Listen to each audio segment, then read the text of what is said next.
coach the first day of the year, but for many, this game will be the way they'll remember an entire season.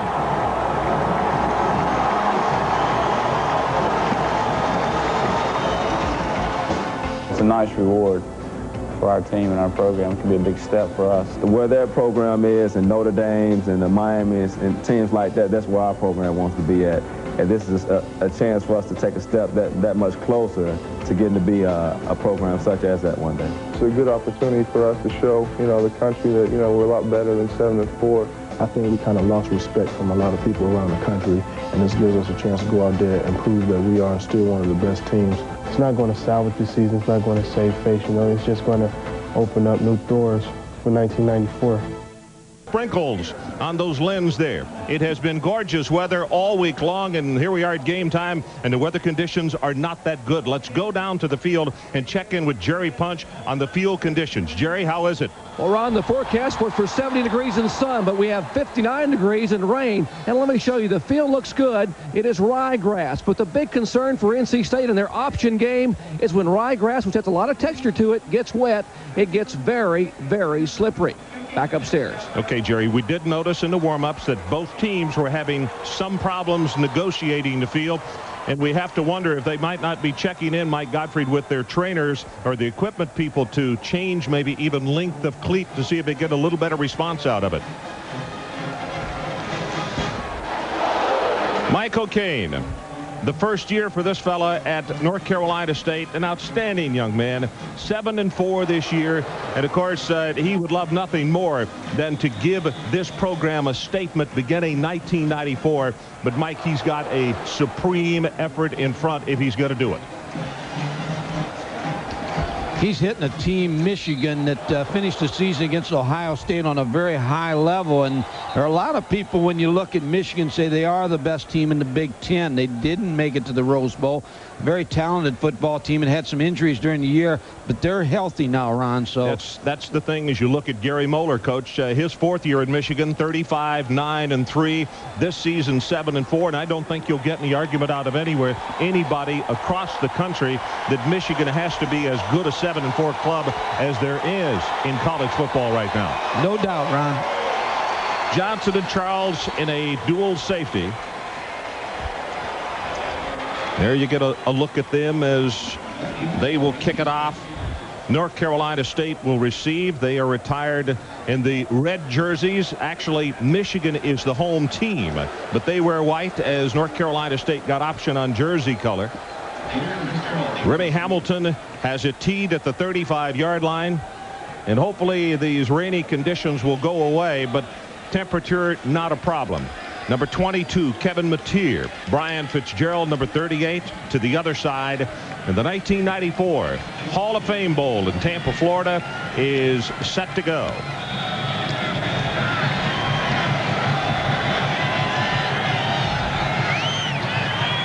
Fitzgerald and Mateer are ready. Hamilton is prepared. And let's play football. Mateer. 22, 23, and he'll take it to the 25-yard line.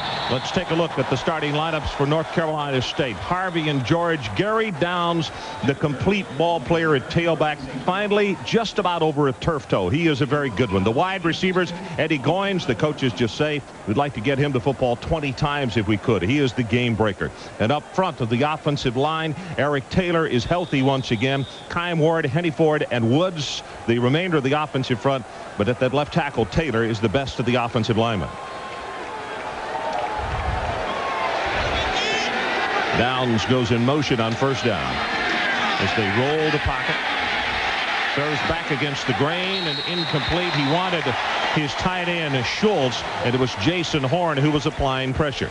Defensively, these are the starters for Michigan. Buster Stanley, his head coach, will just talk on and on and on about him. He's one of those 110% guys, practice and also in the game. The linebackers will play 7 different ones today. Morrison is finally healthy. Missed 7 games because of a broken foot. And in the secondary, take a look at this. Ty Law not starting today. Shante Peoples not starting today. Alfie Birch gets the wide side corner position. We'll talk more about that Law situation in just a moment. second down. They come with the option. Nothing doing there. Tries to jump over the second tackler, Morrison, and he can't do it. If NC State is going to have any success today on offense, they have to get the option game going. And Terry Harvey, the quarterback, will read the option, Ron. What he'll do is he'll put the ball in the stomach of Liddell George and read the linebacker. If the linebacker takes Liddell George, then he'll kick it out and run the option. Ty Law already in the ballgame. He did not start for what was called unspecified disciplinary reasons.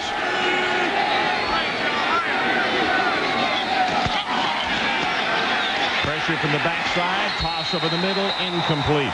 Goins is who he wanted, dropped it at the 31, and Buster Stanley had the pressure on the quarterback, and it's 1, 2, 3, and out for North Carolina State. But if you're North Carolina State, you're the coaches sitting up in the booth. Receivers were open on the first pass. Number 19, Eddie Goins, was wide open, and on the last play, they had 2 receivers open. Just didn't get it done. Robson to kick as he stands back at the 9-yard line. Derek Alexander has dropped off to around the 40. And Mike, we saw people fumbling kickoff and punt returns. Could be a factor in today's ballgame. Without a doubt, with the wet surface, people will slip. Now we're going to get a chance to look at Michigan's running game, and to me that's the key early, whether or not North Carolina State can slow down the running game of Michigan. Inman is the man over the football. He handles the long snaps. Gets a good one. Pressure up the middle, and it's blocked by Michigan. At the 3, ball is recovered by the Wolverines at the 4-yard line. Charles, number 34, got the block. Ron, there's a flag down on the field, but John Angus Charles really was not blocked on that play. I don't think they had the punt block on. I think they had a return on with just 2 people rushing.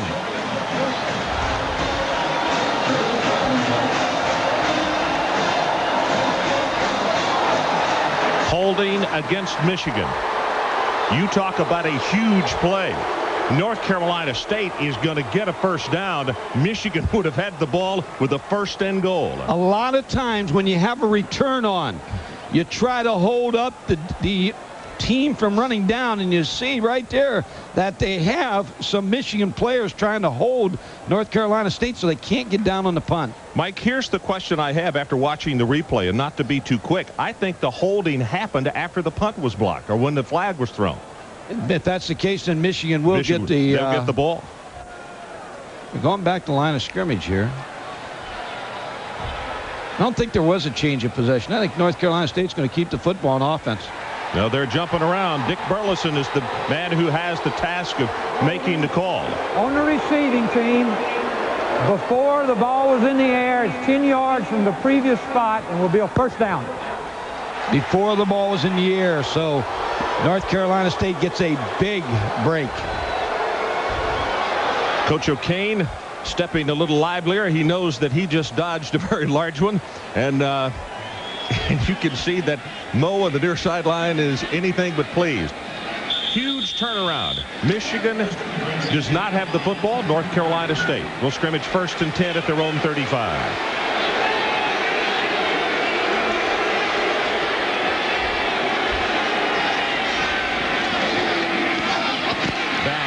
Check it, Liddell George.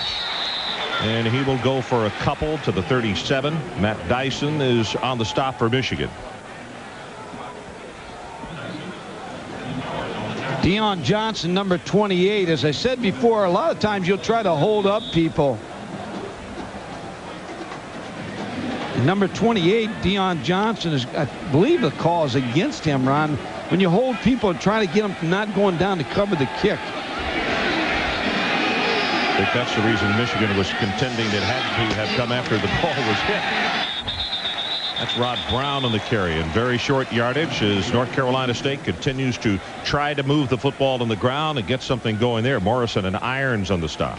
Lloyd Carr, the defensive coordinator of Michigan, said about Terry Harvey, the quarterback, and he's a quarterback that runs in streaks. If he gets hot and gets in a rhythm, he'll give us some problems all day, so we want to start off early in the game and try to give him some different looks. Mike Clarence Thompson has come into the secondary for Michigan as the extra defensive back.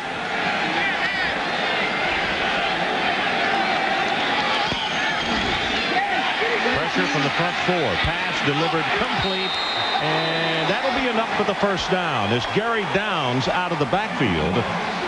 And that's impressive for a running back. He got stuck pretty good and held on to the football. Deion Johnson, number 28, with a good hit on Gary Downs, but time for Terry Harvey to throw the football. Good protection by the North Carolina State offensive line. Buster Stanley, you could see number 60 coming into your picture as Michigan did get good pressure from the down four.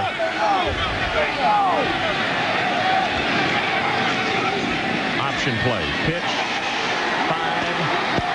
7, maybe 8 yards in the play by Gary Downs as North Carolina State is able to turn the corner, and Alfie Birch puts the stop on him. Mike, well, to me, this is the key for NC State. They're going to run the option in here to try to hold the linebacker. If the linebacker takes the dive, then they'll pitch the ball on the option.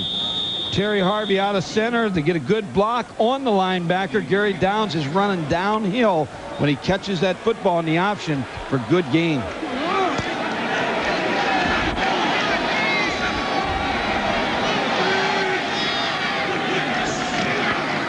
Brown, and you can see he slips as he tries to make a cut. The hole was filled. Tried to make the quick adjustment as Damon Denson was sitting right there in the hole. So it's going to be third down, and still about 2 yards to pick up the first down. You look for big plays in football games, and that exchange on the block punt early and the penalty really has settled everything down, because you talk about a big break for Michigan to get the football inside the 5 right off the bat. If they take that and punch it in the first minute of play, you're right, that's huge. They need the 43.5. Snap is fumbled. They still fight for it, and Michigan says they have recovered. They have. 55. Dudler is the man who comes up with it. So let's take a break. 10:57 left in this opening quarter. Michigan's football. The reward of a bowl game, obviously, is a chance to enjoy a new part of the country, and that's been the case this week. Both teams taking advantage in these shots right here with a trip to Orlando's famous Busch Gardens. And in fact, we're going to find out if Ty Wheatley is as good a photographer as he is ball carrier. As you can see him doing that swish pen. When we had North Carolina State against Florida State, they had a turnover early in the ball game on the first series. They've had problems with that all year. And after that, it was all downhill for Mike O'Kane's football team. We'll see what Michigan can do with the turnover. You could see him talking with Gary Downs on the far sideline, talking something about either a cut that he wanted him to make or was not made. Play fake to Wheatley on first down, and they throw the football incomplete at the 46, and it gives us an opportunity to take a look at the starters for the... Okay, let's take a look at the fumble first. Okay, choke.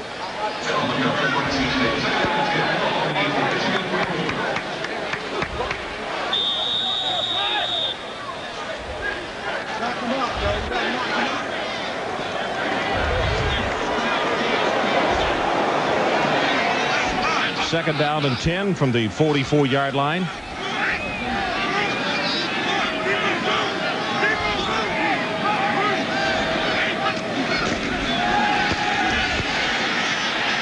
Pressure. Collins going to run, and he'll take it for 2 and now 3. Here's the fumble we're talking about, Ron. The snap just really came up too high and hit above Terry Harvey's hands. Gannon Dudler, number 55, with the recovery. There's a good look at Harvey on the sideline. Now, Mike, let me ask you a question. 5th turnover on the opening drive this season. That's not the way you want to start a ball game. Here's my question. Collins now is limping off the field. You got one of the best running backs in the country. You got 3 of the best tailbacks, and you come out and throw 2 passes, and your quarterback's already nicked. Todd Collins hit on that play. Tyler Lawrence, number 58, in on the tackle.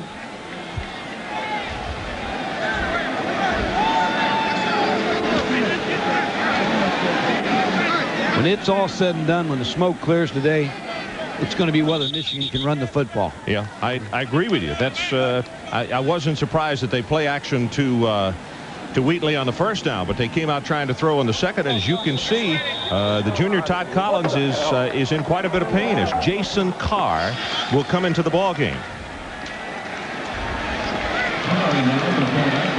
Well, you can figure Ty Wheatley should get his hands on the football on 3rd and 6. Jason, the junior out of Ann Arbor, Michigan. 3rd down, and they go with the running play, and Ty Wheatley, good second effort, but he's not going to have the first down. He'll be stopped at the 48. Ricky Bell comes up from his secondary position to make the hit. NC State on defense, a pretty good first series for him to force the punt. Chris Stapleton will come on, and Michigan will not take a chance. So Michael and his youngsters have got to be a little bit excited over there, and the fact that they get a stop on the Wolverines here on this opening set of offensive downs. We're going to go flex with it, all right? Line up tight.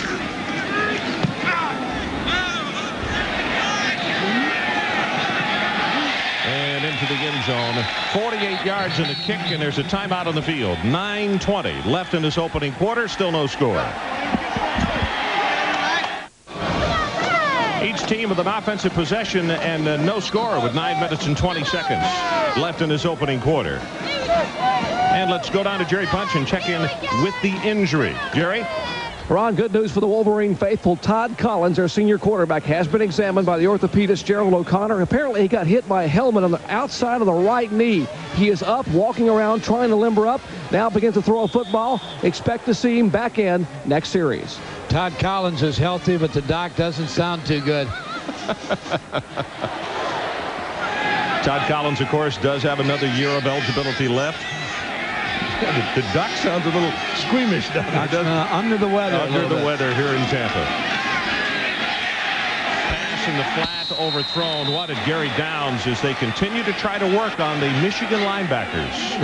When North Carolina State, when you talk to the coaches, they're concerned about Michigan is they feel the Big Ten's a muscle league, a run league, and they feel like they can work on the linebackers, the big linebackers of Michigan, and they're trying to get their running backs against the linebackers. Around 4 pass plays, they've had 4 players wide open.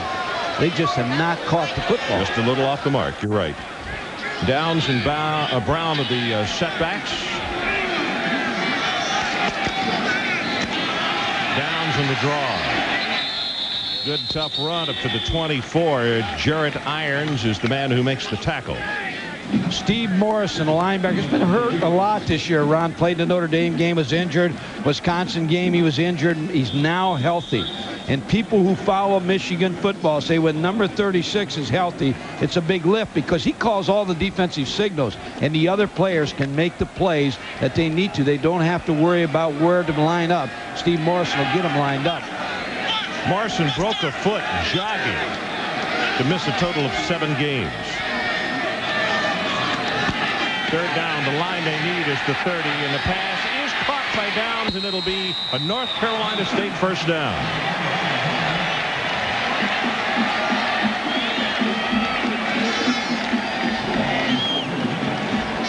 What Terry Harvey is working on is underneath the Michigan linebackers.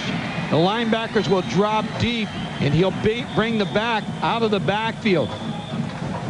Gary Downs, number 45, you're going to see him left of your screen. See how the linebackers drop back and clear out. He's wide open underneath him. It's just a pitch and catch throw for good yardage and a first down. That was a nice job by Downs. You could see him reach back behind him. Harvey possibly with a few jitters. He's been a little off the mark, but that one they get for a very big first down. And the ball comes loose again. We talked about the rain, and actually the rain has slowed up somewhat, but Mike, it was just enough an hour before the game to really make the playing surface slick. On that play, I don't think what Terry Harvey's concerned about is that he handed the ball to the fullback. He wanted to pull this out and run the option, but all of a sudden the fullback, Rod Brown, just took the ball away from Terry Harvey. The fullback has to keep the pocket and let Terry Harvey decide whether he wants to leave the ball in there or not. You see what Harvey did? Morrison was in his way. He took a pretty good shot at it, blocking on the linebacker. Pass is complete. Goins at the 40. And let's go down and check in with Dr. Jerry Punch. Jerry? After the first offensive series, NC State's equipment guy Eddie Gardner brought the whole offense over and changed shoes. They changed from this formed rubber cleat here on this side of your screen to a screw-in cleat. Much, much longer, much deeper. All the offense now has this cleat. Better footing now on this second offensive series for NC State. That's not surprising, Mike. And I'll bet Michigan is doing the same thing when we check with their equipment people, because those shorter cleats did not seem to be getting the job done during the warm-ups. Hill and Hinton in at wide receiver for the Wolfpack.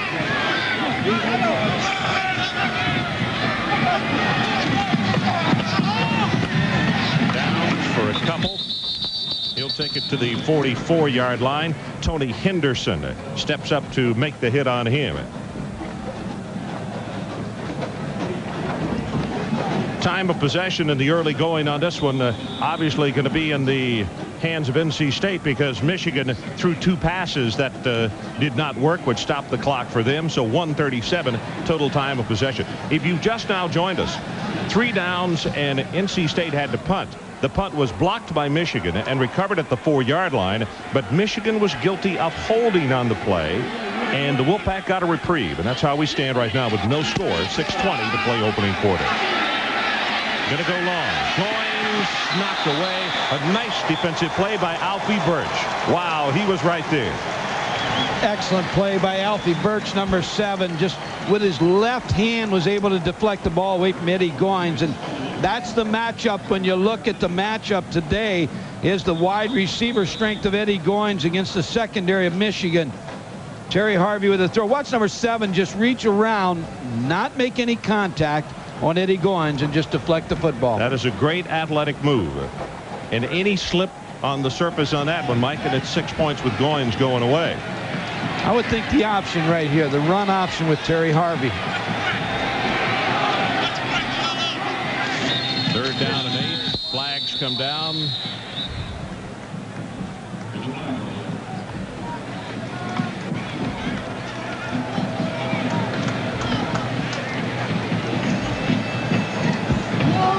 Dead ball foul. Delay of game. Delay of game against North Carolina State. So now it's going to be 3rd down and 13. The line for them to make is the 48 of Michigan.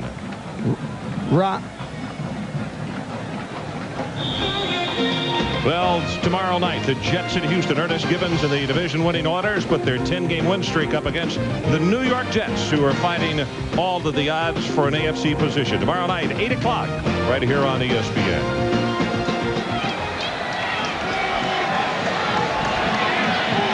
Michigan linebackers show blitz, and here they come. Pressure, and he's going to be sacked. Harvey had no place to go, and Dyson is the man who's going to be credited, and also Zinkowitz. Trent, number 76. Let's give him part of the sack. It is a loss of 10. Michigan is not a big blitz team, but they looked at the Florida State tape. They looked at the Florida State tape. They saw a lot of blitz by Florida State against North Carolina State. Florida State had a lot of success, so Michigan will try to use the blitz. Steve Morrison, Matt Dyson on the sack. Robson standing back to punt. Now, you remember on the last one, they had the return on. Michigan blocked it. They get pressure from that inside again, but he gets it away. Alexander with the fair catch and makes it at the 30. So let's take a timeout. No score here in Tampa. Well, today's appearance by the Blockbuster Video Blimp is part of its 1993 maiden tour through the eastern half of the U.S. And we welcome the Blockbuster Video Blimp and its crew to today's game here in Tampa, Florida. Ron Franklin, Mike Gottfried, and Dr. Jerry Punch. And a Happy New Year to you and your family. Ron, I'd be surprised if you don't see in this Happy New Year here Tyrone Wheatley a couple, 3 times here straight running the football. They've got a big size advantage in the offensive line against North Carolina State's defensive line. On that opening series, as we mentioned, they tried to fool them a little. Now we'll see if they just go back to basics, which is what Michael was talking about. Wheatley to the right side, has 5, counted off at 10. And let's take a look at the starting lineups for Michigan. Todd Collins, who was injured, he has another year left. Foster and Wheatley, of course, in that backfield with him. And the wide receivers, a lot of scouts say that Derek Alexander will go in the first round. Smith and Burkholder, the other two. And with the offensive line, Mike, you have to say this might not have been the blue chip point of this football team early on, but they have really come together, particularly the two guards and the center, and probably Marinaro playing as well or better than any of those offensive linemen right now. Very big group, too. In fact, we were talking before the game, they may be as big or bigger than most professional teams, averaging right at 300 pounds per man. Deep over the middle, almost intercepted. Alexander either got shoved out of his lane or they had miscommunication because he had already vacated. The starters on defense. Carl Reeves, not 100%, but he gets the nod at right tackle. The linebackers, Tyler Lawrence, certainly one of the best linebackers in the Atlantic Coast Conference, maybe in the country for that matter. And in the secondary, two very good corners. Dwayne Washington, number 20, a senior, and a lot of the pros like the way this young man plays. Wheatley, the lone setback this time. Gets the grab and the count. Again, 5-10, counted off at 13. Reeves got a hand on him. Mike, with that kind of action, it makes you wonder, should you, unless they just put 8 and 9 at the line of scrimmage, should you ever try to throw the football? Well, you're going to force him. If Ty Wheatley keeps having the success he's having, you're going to force him into the 8-man front, which allows you to throw the football. Tailback counter, Tyrone Wheatley with good blocking. Mark Burkholder, number 80, the tight end, key block. Another first down for the Michigan running back.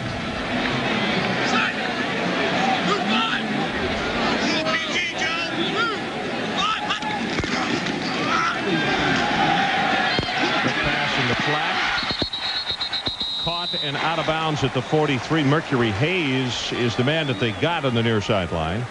Not enough for the first down, but very close to it.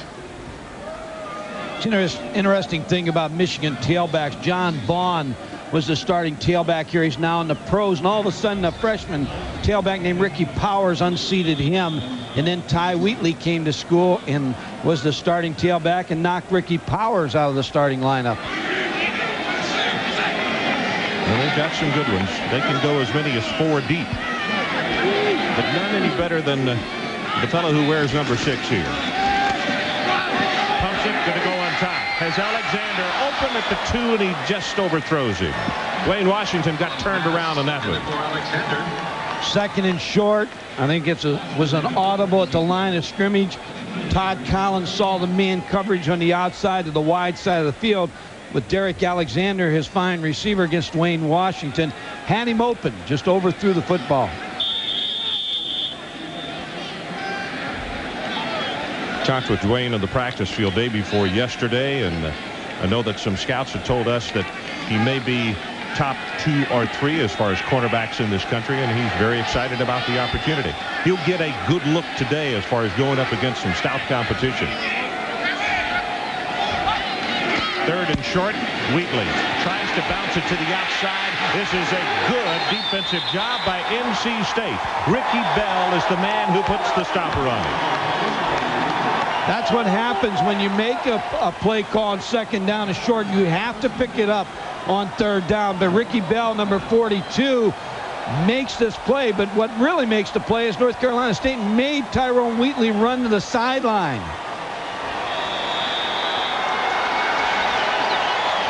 So Stapleton comes in to kick the ball away, and the Michigan offense right now has been stymied by the Wolfpack. Liddell George, the single safety for North Carolina State, as the kick is for the far sideline, and he didn't get it. It's into the end zone.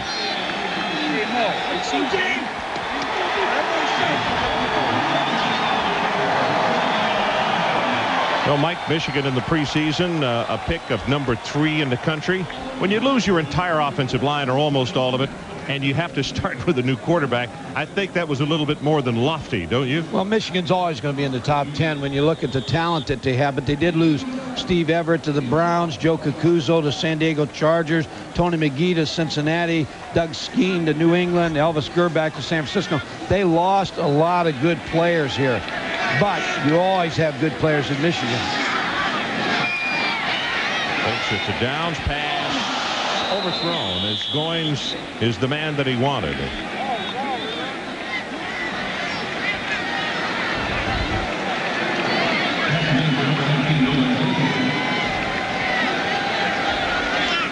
Eddie Goins on just a curl route. He's open. Ball just thrown too high. Number 28, Deion Johnson, slipped on the turf and was not there to try to deflect the ball. It's just too high. North Carolina State has had receivers open this entire first quarter. Second down's been an option play for them, but they're shifting out.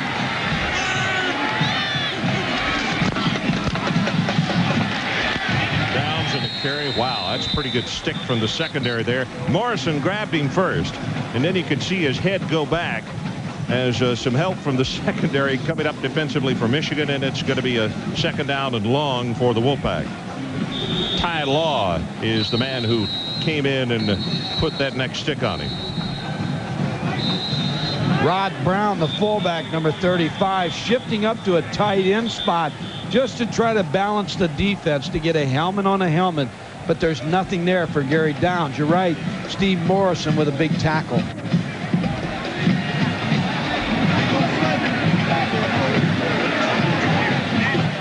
Ted Kane, the offensive coordinator, calling the plays for North Carolina State. First thing Ted said in the practice field the other day, he said the last time that you guys visited with us down at Florida State, he said we had those 2 early turnovers and really helped dig our grave. He said, I hope we don't do that on Saturday. They have had a turnover, but they have kept Michigan out of the end zone. You don't think he was inferring we're bad luck, do you? Well, it hadn't rained here all week, I'll tell you that. Cloud on our top of our head. Third down, and they need the 30-yard line.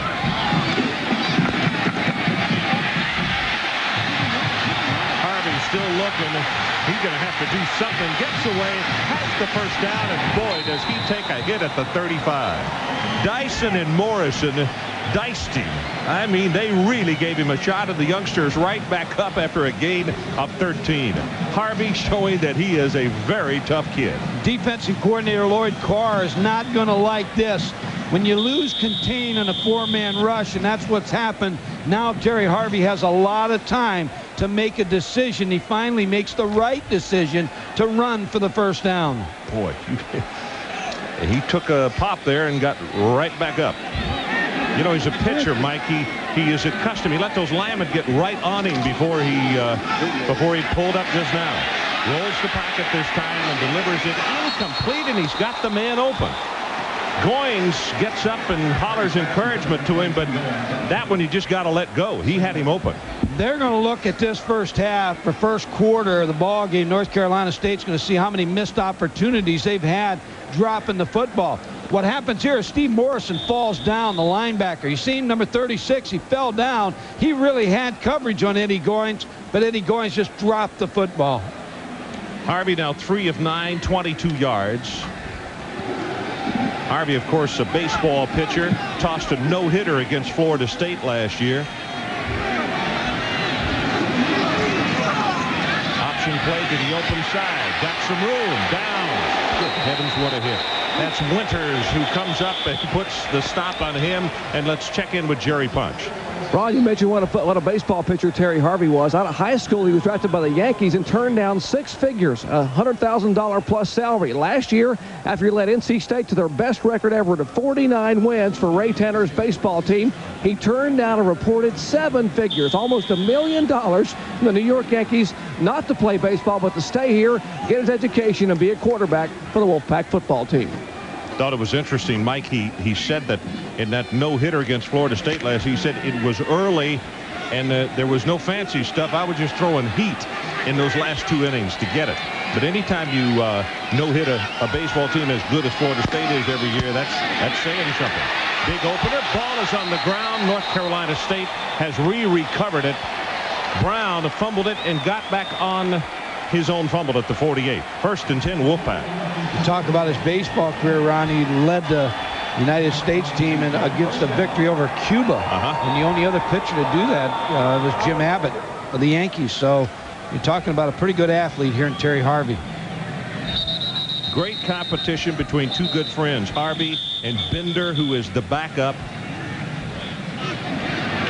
Whistles right now, and we've still got 1:28 left to play in this opening quarter. If you've just joined us, we have no score.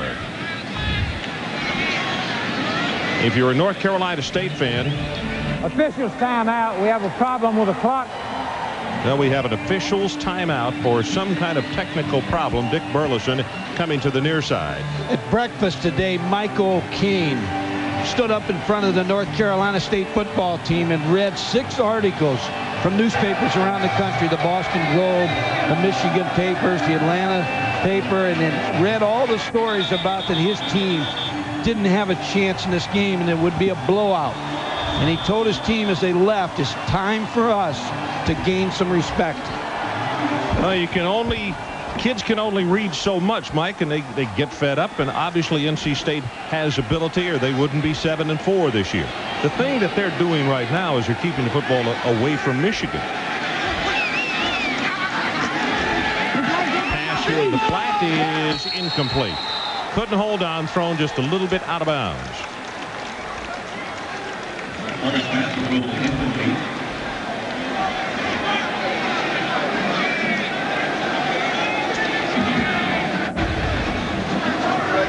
Last 2 situations where North Carolina State has needed a first down, they went to the option game. They feel like they can run the option against Michigan.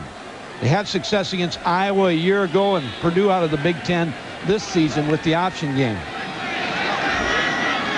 2 tight ends, 2 wide receivers, and 1 setback for North Carolina State.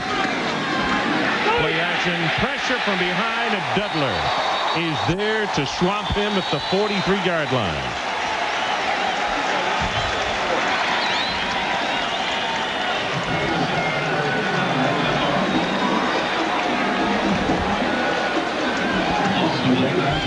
Number 55, Gannon Dudler is going to pressure from the outside against a 2 tight end offense. No one picks him up.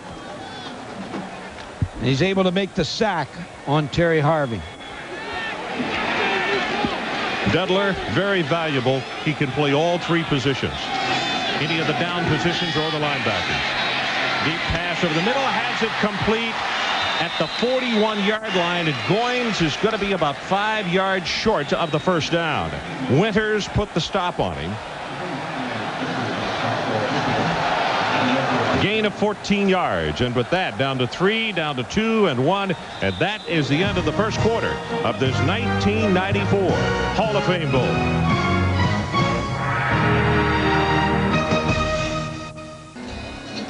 Welcome back to Tampa, Florida. A happy New Year to all of you here in 1994. The rain has stopped, and in fact, the clouds getting a little bit higher, and hopefully it's going to turn into a pretty day. It's been beautiful weather in Tampa all week. Just a little rain this morning before game time. Good decision by North Carolina State here. You want to make Michigan work the football field. Don't want to ever give them good field position. Make them go 80 yards to beat you.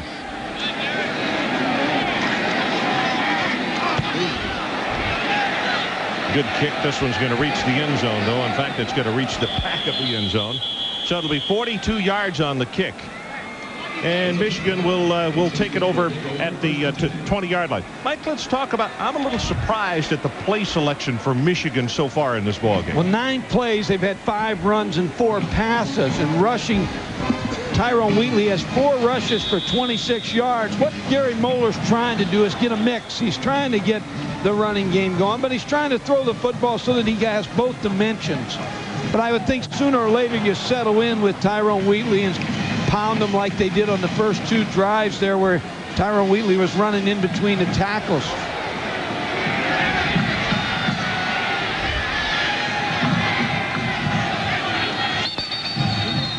Flags come down, and looks as though we're going to have procedure.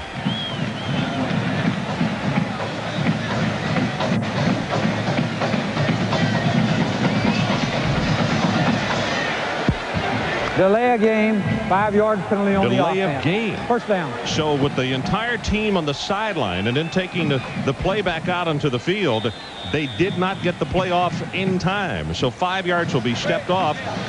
And you have to think that this side of the field right here is elated. The fact that Michigan just can't seem to get in sync in this early going. Counteraction. Wheatley all the way to the 28. Ricky Bell holding on for dear life. When you have a defensive line like North Carolina State that's going to move around and try to attack you by hitting gaps, the counter play is a good play because you see the movement by North Carolina State. You seal everything down inside. John Runyon, the pulling guard, with a good block, number 69. Another good block by number 75, Thomas Gwines. And that opens it up for Ty Wheatley. Also Melia, the center. You can see 67 with his man stood up at the line of scrimmage.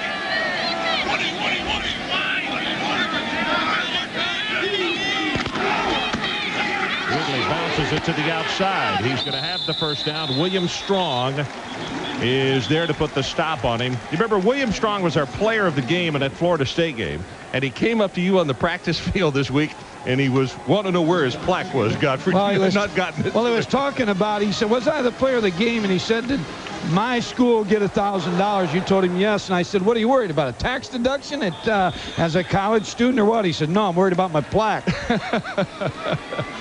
So Mark Backelman, who handles the sports information chores for North Carolina State, was going to make sure that he was aware when the plaque came in. Play action. They throw it here in the flat, and the pass is incomplete to Walter Smith.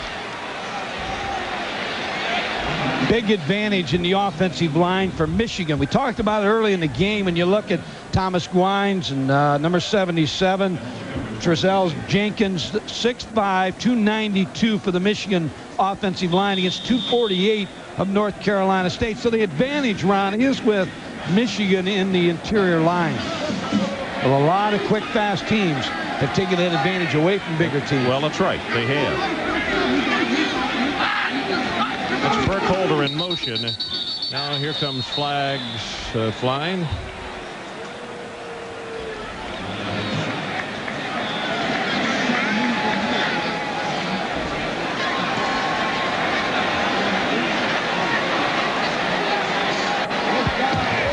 Dead ball foul.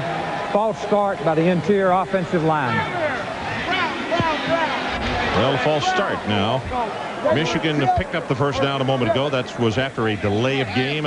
Now they have a false start, so it's going to be 2nd and 15. They don't huddle. They want number 10, Todd Collins, to have as much time at the line of scrimmage to make his adjustments.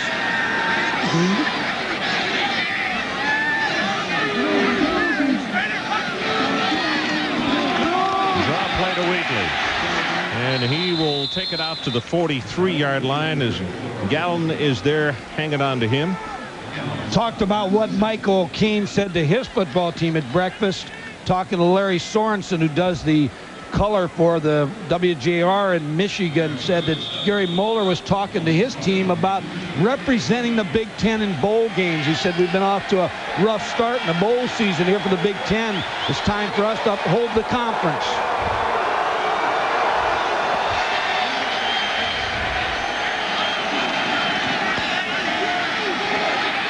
Backside, now throws it complete at the 44-yard line. Mercury Hayes. Cam Cameron, who coaches the quarterback, said that Mercury Hayes has been making great catches for us all season. He said we have to find ways to get the ball to him. Todd Collins really does a nice job of buying time to get the ball to Mercury Hayes, who came open late against Dwayne Washington, number 20. 18 yards in the pass play. That is the longest gainer through the air by Michigan as you look at the numbers on Hayes. 5 touchdowns and an average almost 17. And he has a great name, Mercury Hayes. Even on the wet field. Now this is Davis, who is coming at tailback.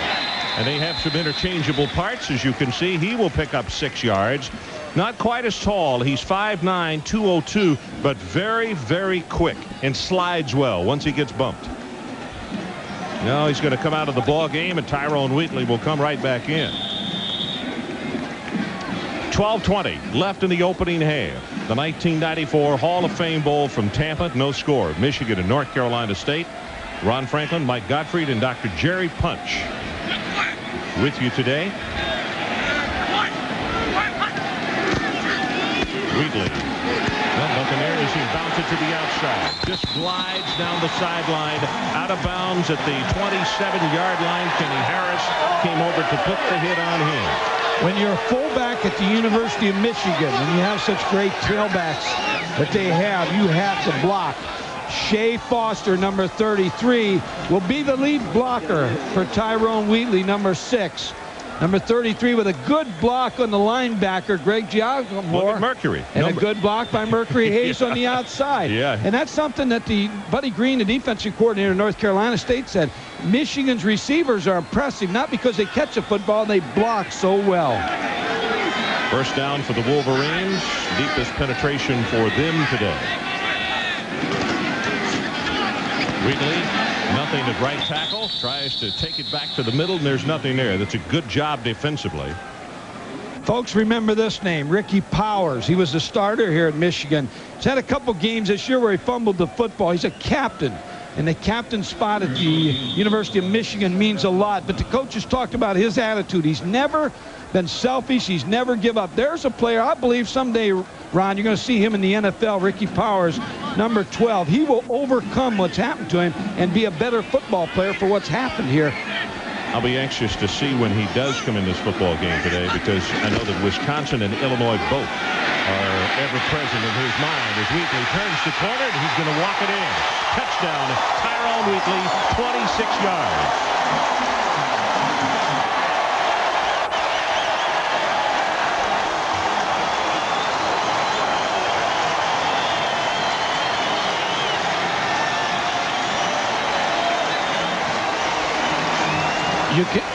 You can see Ty Wheatley run the football, but Shea Foster, number 33, the fullback, again with a big play. And that's the worry that North Carolina State has, that Michigan's just going to line up and smash mouth football and run the Tyrone Wheatley behind the fullback in the big offensive line. If they do, North Carolina State's in trouble. Milosevic is out there to attempt the extra point. He turned to the sideline and said, hey, guys, give me one more player. So they had to get one more on, and now flags come down. Foster came trotting out late to help out on the special teams. Talked about the fullback, Shea Foster, number 33, just with a good block on Ricky Bell, just enough to spring Tyrone Wheatley for the touchdown. Impressive. That's an impressive drive by Michigan.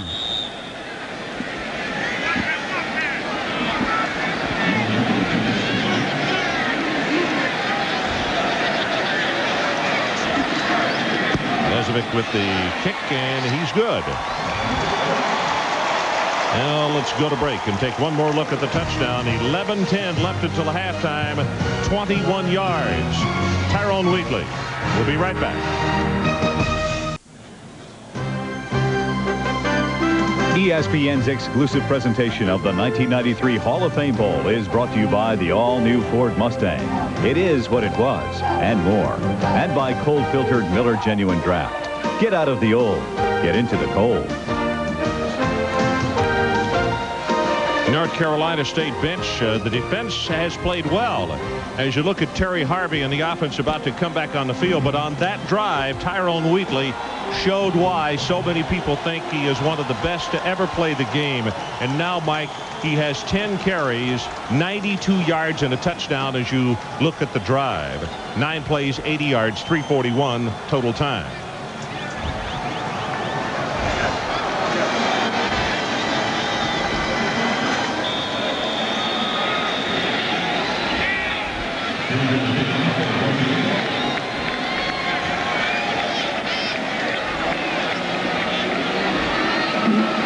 Hamilton to kick it off for Michigan.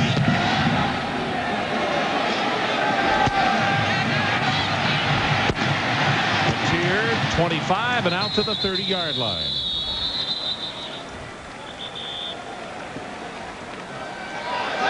Right here on the carry for NC State. He'll bring up a first down. Well, Ty Wheatley, a big decision, only 9 days away. Will he enter the NFL draft, or will he come back to Michigan? It's very difficult, you know, when certain decisions come up that you've been dreaming or wanting for a long time. In both my college career and a pro career is things that I've wanted in my life for such a long time. And, you know, even coming up, my mother stressed, you know, school, and, you know, even more school, the degree. But also she said there are your goals in life that you have to achieve. And, you know, and staying in school and probably, you know, going to the pros is both of my goals. It's a very hard decision. Tyrone Wheatley, as North Carolina State picks up 5 yards on the option play. Mike, probably the most impressive thing to be around this young man is to find out that he does not want to talk about himself first. He wants to talk about his teammates and what he can accomplish at Michigan and for Michigan. And I know this guy's got a tough decision, but he's got to tell him, hey, if you're in the top 5, good luck to you. Halfback pass here. Well, direct snap to Eddie Goins. He was going to throw the football, and he is tackled back behind the line of scrimmage for a loss of 6. And I have to wonder, as Buster Stanley made the stop, if that was akin to a play. Goins was going to throw the ball against Florida State. Actually, that was a reverse, but he can throw the ball very well. But it didn't fool Buster Stanley, because Buster Stanley, number 60, is reading it all the way, and no one blocked Buster, and he made the tackle on Eddie Goins.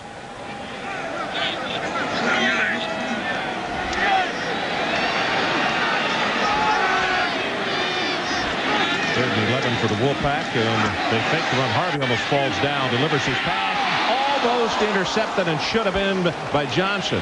Dion was there, and it just went right through his fingertips at the 45-yard line. Ron, you go back to Tyrone Wheatley, the decision he has to make. The biggest question about Tyrone Wheatley is he has not been healthy all year.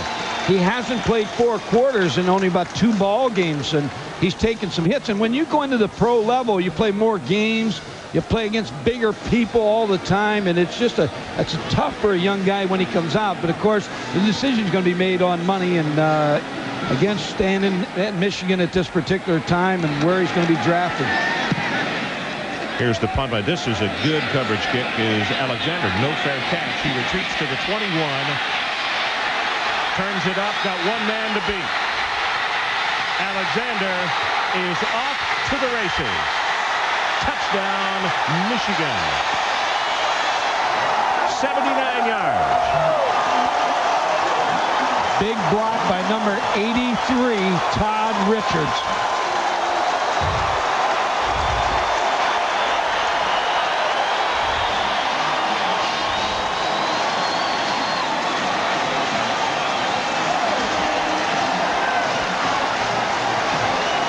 Derek Alexander waiting for the punt. Slippery field. Sometimes you run by the punt returner. Nice job by Derek Alexander of weaving in and out to avoid the tackles and get the touchdown from Michigan. Special teams.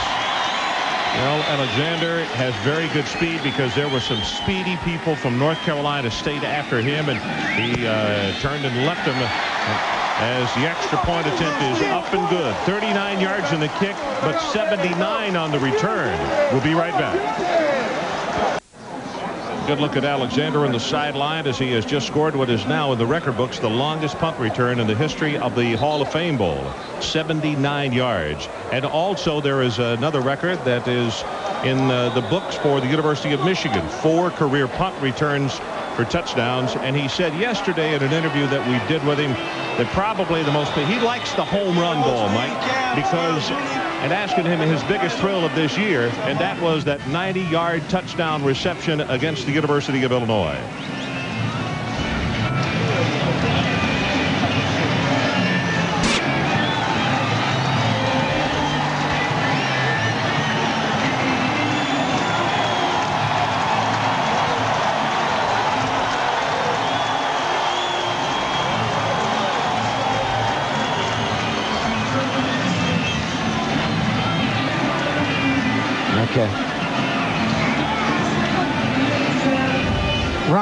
Ron, when you talk about special teams, number 2, Walter Smith, he's a wide receiver that they put on the kicking team. Against Minnesota, he scored a touchdown on a touchdown pass and came right back and made the tackle on the very next kickoff. This is a short one. Taken by Lawrence, and North Carolina State's going to scrimmage from around the 28-yard line.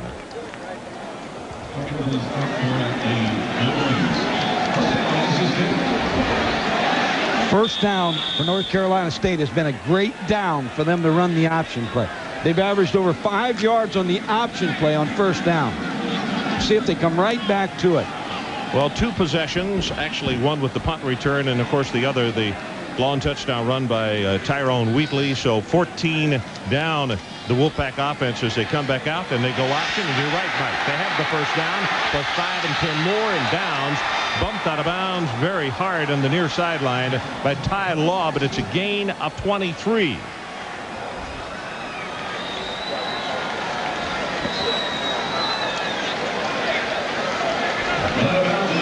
First down, the option play. They ran away from the wide side of the field. Here's the kick out to Gary Downs, and there's no run support for Michigan on the outside.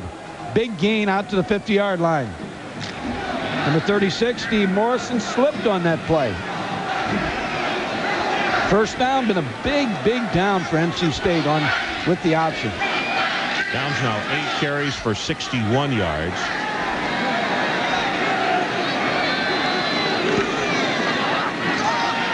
You can see him slip just a little, throws the ball complete. Goins at the 43. Dyson pushes him out of bounds. Well, tomorrow at noon, NFL Game Day, the award-winning Sunday NFL preview show. Join the host Chris Berman along with Tom Jackson and Chris Mortensen for a look ahead at the playoffs, the final week showdown. And then all of the day's highlights at 7 o'clock on NFL Primetime. 2 division titles on the line tomorrow.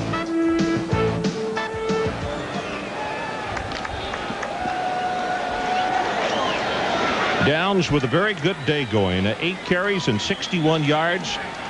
And he told us earlier this week a turf toe that he got out of Texas Tech has really slowed him down, as that will go for a loss of yards, and Tony Henderson is there to put the stop, and now a big third down. Good coaching move by Michigan is the fact that they're rotating their defensive linemen in, trying to keep them fresh. Tony Henderson was able to get penetration against the center, Todd Ward, on the last play to force him into a third down.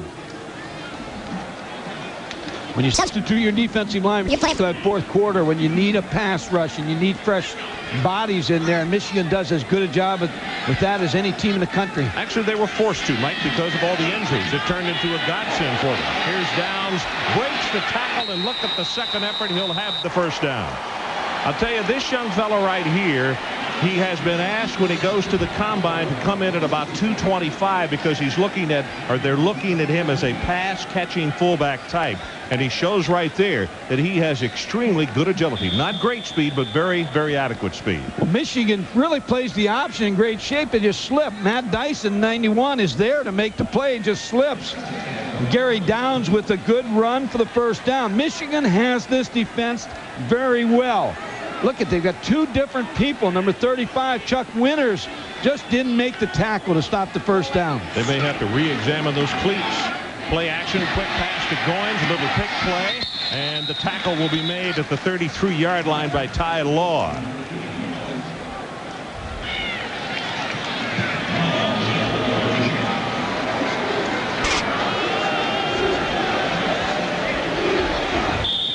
Goins, one of those players who, as we mentioned in the starting lineups, coaches would like to get the football to him as much as 20 times as they could. Very confident player, and he likes the tough situations. He wants the football when the chips are really in a situation where it's big time. Michigan bounces around on defense as they go with the running play, and boy, what a hit. Brian Fitzgerald gets blasted by Steve Morrison. Michigan made a real good defensive move just before the snap of the ball. Moved their defensive linemen on a stem move, moved them to the wide side of the field. Watch the defensive line move just before the snap of the ball. They think that now Terry Harvey's made his cadence and now can't check off, and they moved exactly where the football was run.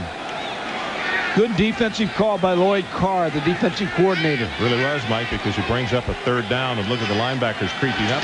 They stay at home. The draw play will be close, and I think Liddell George is going to have the first down for NC State.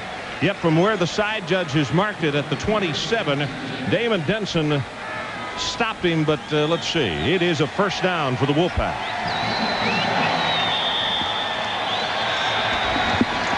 This is Greg Madison, the defensive line coach. He'll substitute his defensive lineman every 8 plays or 2 series, whatever comes out. And he'll keep his defensive linemen that are not in the game right beside him so that they can see how NC State is blocking the players on the field. Another trick play. Yep, Eddie Goins is directly behind the ball. Now he throws it very well. Got a man wide open, and he underthrows the football. Ray Griffiths, good heavens, there was nobody from Michigan within 5 yards of him when he broke it. Then as soon as the pass was thrown in that direction, they closed, but that was 6 points for North Carolina State. Yeah, Terry Harvey, the quarterback, he was open in the flat also. They were practicing the other day. Terry Harvey went out for a pass, and they ran this play, and he dropped it. And Jeff Bender, the backup quarterback, said, just like a quarterback, get a chance, you drop the ball. It was a good soft quarterback hand. I think the way Eddie threw that, it looked like he had the old stickum on his hands. And a 52-foot fastball. They set the screen to the short side. Nice grab by Downs. Tries to stay in bounds, and he can't. He's going to be forced out at the 19.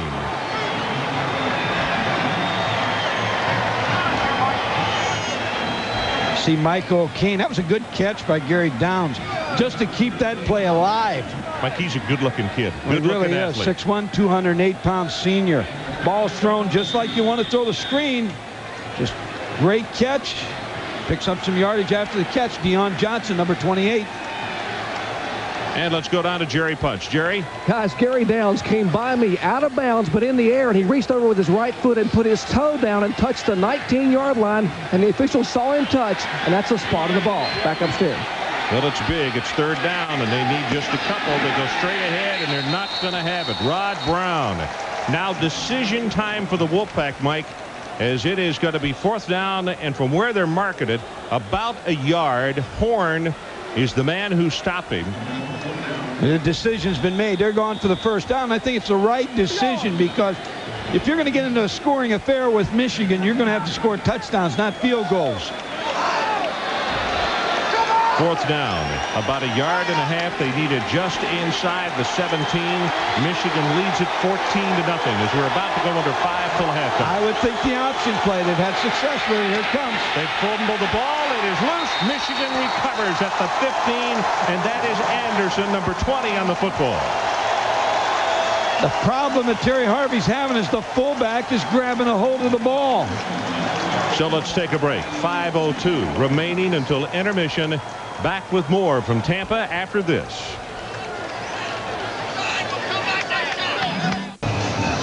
If you joined us late, we had a little rain for about an hour before this ball game today, and as a result, North Carolina State has had a little problem holding on to the football. Harvey being talked to right there by Jeff Bender, who is his backup but also is good for him, and you can see the dejection, Mike, on his part. But you made a very good point about what's happening. Well, the fullback, when you run the option and you read the option, the fullback can't grab the football. You got to let the quarterback make that decision. 4 drives, 9 plays, 33 yards, no points.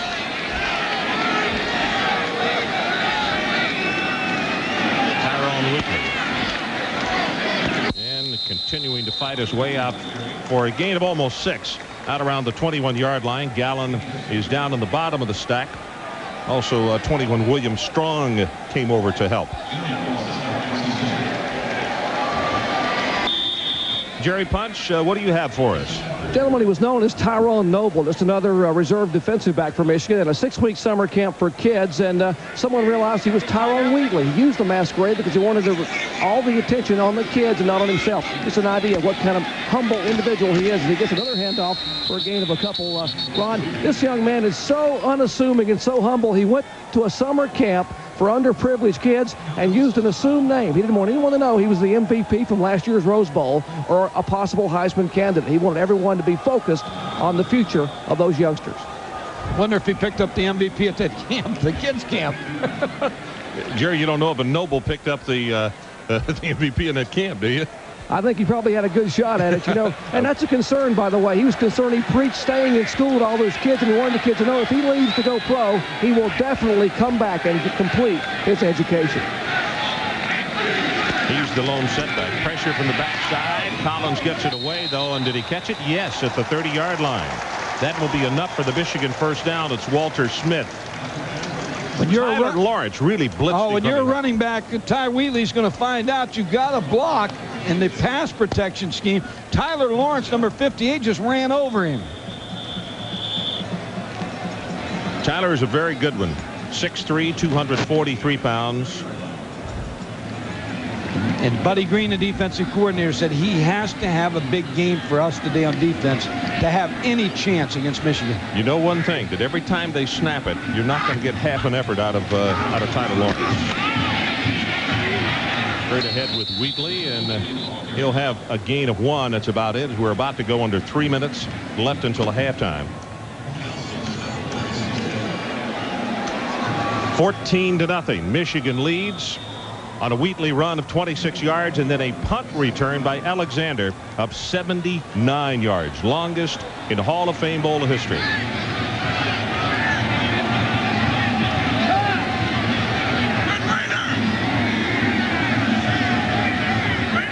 Making a signal to the wide receivers, but giving the ball to Ty Wheatley again. And Wheatley to the 36. So it's going to be 3rd and 4. Covington and Gianamore combining on the stop for North Carolina State.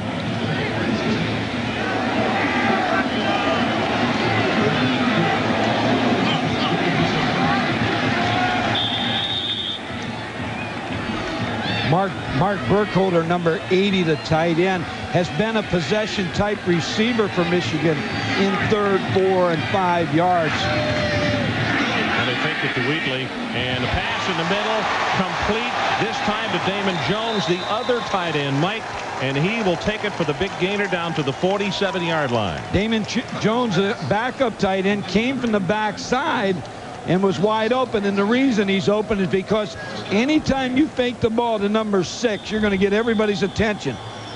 All the North Carolina State defensive linemen and linebackers were working toward Ty Wheatley. Wide open Damon Jones across the middle. You know, Jones really hadn't played that much until almost the Wisconsin game, and all of a sudden they look up and they're throwing the football to him. They think he's going to be an awfully good one. He's very big. Here's Davis in the ballgame at tailback. And we talk about his quickness, a little different gait from that one of Tyrone Wheatley, and he'll take it to the 39. Wheatley, by the way, 14 carries, 103 yards. Michigan has 3 timeouts, and they're going to spend 1. So there's a timeout on the field. We'll take it with them. 14-0 Michigan. We'll be right back to Tampa after this. Sports Center update and also Sugar and Cotton Bowl previews. That and even more at halftime. 14-0 our count right now with Michigan leading, and they have the ball at the North Carolina State 39-yard line and 1:28 seconds to work with and 2 timeouts. We go with Foster. Trying to cross him up with the big back carrying the ball, and he's going to have the first down. The clock will be stopped just momentarily now as they move the chains. It's at 1:20. Ricky Bell is at the bottom of that stack, and part of the sod from Tampa Stadium on his face mask. You're on Mercury Hayes, number 9. Let's see if Collins rings his number. Straight drop. Pressure on him now, just dumps it off. It's Davis out of the backfield, and a nice job by Gallen to stop him for a 3-yard gain, but most importantly, not much on the play, and it uses up some valuable time as Michigan will use their second timeout. And we're going to stay right here at Tampa Stadium. Well, who's number one and who's got the real shot, Mike? Well, Ron, Nebraska's got their shot tonight against Florida State, but I think Notre Dame and West Virginia both have been given a little bit of the shaft. In 1989, Notre Dame that played Miami head-to-head. Miami won, but you look at bowl teams. Notre Dame played against 8 bowl teams, Miami against 4, but they said, hey, it's not whether you play a tough schedule or not, it's head-to-head competition. All of a sudden, you go to 1993, and they changed the rules on Notre Dame. 1993, they go head-to-head, and they beat Florida State, and they played almost as many bowl teams as Florida State, but now they're saying, hey, it's head-to-head competition. It's not the toughest schedule. The other team that really has a complaint is West Virginia, because in 1984, BYU won the national title undefeated and beat a 6-5 Michigan team in the Holiday Bowl. And, you know, people said, well, hey, they're undefeated. They won all their games. Here's West Virginia with 26 seniors, 2 quarterbacks, an outstanding team. I think Notre Dame and West Virginia both have a complaint. And, Ron, I'm going to tell you something. The day has come in college athletics, college football, college basketball, where there should be a commissioner. A college football commissioner. Take Steve Hatchell out of the Southwest Conference. Basketball, bring Dave Gavitt back, but somebody who can help get by all the NCAA problems that we have. They can't do it. Pass over the middle, incomplete at the 6-yard line. Complete your thought. Well, we got so many things happening, and you've got this big body that makes all these decisions. Division III, Division II schools, Division I AA.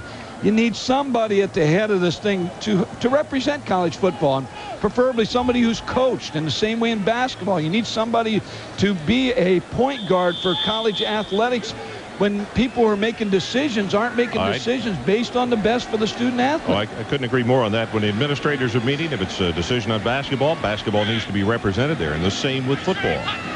Shouldn't do it without.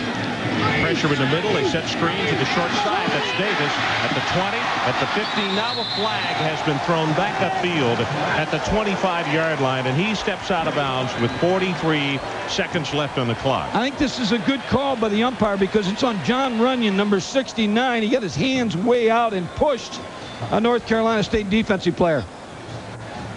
And that's what the call is, as you see Dick Burleson. And John Runyon is talking to the umpire, but it's a definite good call against Michigan. Should you go back to again, Ron? Watch number 69 here. John Runyon against Ed Gallen, just pushes him out of the way with his left hand. But when the smoke clears, everybody says, well, we ought to have a playoff. Hey, we're not going to have a playoff this year. So solve the problem this year, because West Virginia's sitting down there getting ready to go play a ball game tonight. They just want to have a chance to be considered for the national championship. Well, until they have one, a power rating also would help them, Mike. You're right. And that would put West Virginia in a little tougher position than they are if that were the case. To the 31-yard line, and now let's see if Michigan uses that last timeout, because the clock is running at 32 and now 31. They have a 14-0 lead. They look over toward the bench, and still no call. Clock ticking down. Michigan has a timeout left, but with 4th down, they're just going to let it run all the way down, and they will go for the long field goal, it would appear.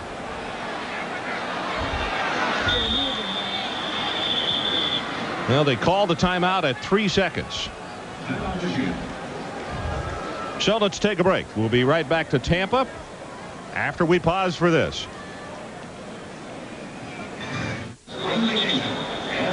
Well, North Carolina State still trying to figure out. Lesovic has not kicked a field goal longer than 39 yards this year, Mike, so you would suspect that they are not going for the field goal. In fact, Collins comes trotting back out. I guess they just wanted to run it down and go for one last play. Well, I think the decision was made that without kicking the field goal here, that they were going to just take the time, run it down, and go for one play and throw it in the end zone rather than try to throw the ball, get the first down, keep the drive alive. Well, you might think we're doing basketball here, because now NC State has called a timeout to try to freeze the free throw shooter. Well, I don't think NC State realized what was going on. They figured there was going to be a field goal kicker out there. Now it looks like what Gary Moeller is going to make his decision on is based on one play, put the ball up and throw it to the end zone.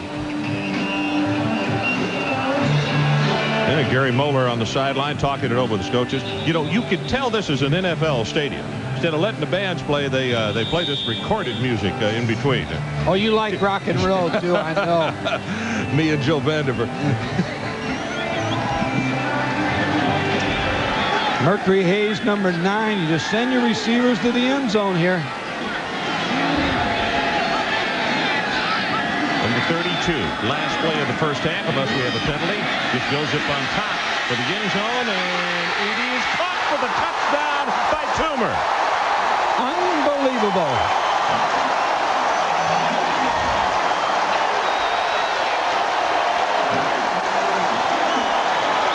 Gary Moeller with a decision to wait for one play, throw the ball to the end zone. Todd Collins hits a touchdown pass. Dwayne Washington, you will see, had very good coverage, and Toomer just went up over him and took it away. Mike just came back from hurling his cap about 20 yards out on the field, and I don't blame him. No, and you have to look to Gary Moeller and say, hey, you made the right decision. That's you right. got a touchdown. That's exactly right. And there's about a hold. Less of a good kick, and he knocks it home. So that's the end of the first half with our score. Michigan 21, North Carolina State nothing. Stay tuned for the Duracell halftime report after this. The Bulls leading by 21. Which is not off to a good start, and this is before they knew of 2 more losses yesterday, and they said we want to represent our conference extremely well. It's important to him, Ron, and Jerry Punch, what he was talking about there. North Carolina State has scored 153 points in the second half, but Michigan has only given up 58 points in the second half. So a team that's very strong offensively in the second half will have a chore, because Michigan has been a great second half defensive football team. Let's take a look at the stats in the first half, and this will tell some of the story. Turnovers 2 against North Carolina State. That really sticks out. The 79-yard punt return, obviously, Mike, but in total yardage. I think the big difference is Ty Wheatley in the running game. I said it from the beginning. When you play Michigan, since Bo Schembecker was there, they want to set the tone with the running game. If they can run successfully, they get comfortable and they feel like they're in control, and that's exactly the way they feel now. And, Mike, when you break the numbers down, Michigan only had 39 yards in the first 15 minutes of play. They had 184 in the second quarter. So the totals at halftime, Michigan 223 and North Carolina State 133. And NC State, when you look at the first half, and they go back and look at their film, drop passes, incomplete passes, they've run the option with success. They had a good first half. Terry Harvey 6 out of 15, but that's not indicative of what happened in the first half. A lot of drops by his receivers. Yep, that's for sure. And also early, he was a little bit off target. So now is a time where you can kick off to Michigan and try to get them to go 1, 2, 3 and out of there, and try to show that the changes that you made at halftime are gonna stand big for something. You talked about the Big Ten Conference, Ron. They got 3 teams in action today. Michigan, of course, Penn State against Tennessee and Heath Schuler, and Wisconsin against Terry Donahue and UCLA. So 3 chances for the Big Ten today to show what kind of conference they have. Mercury Hayes and Derek Alexander will be the 2 deep backs for the Michigan Wolverines as Vitek prepares to kick it off for North Carolina State. Good look at Steve.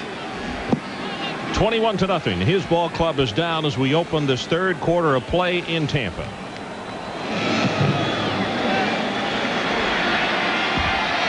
From the 3, Alexander. Well, he had a 79-yarder. He's going to get off again. He'll take this one back to the 31-yard line. Ball came loose, but they say he was down. It's a 28-yard return.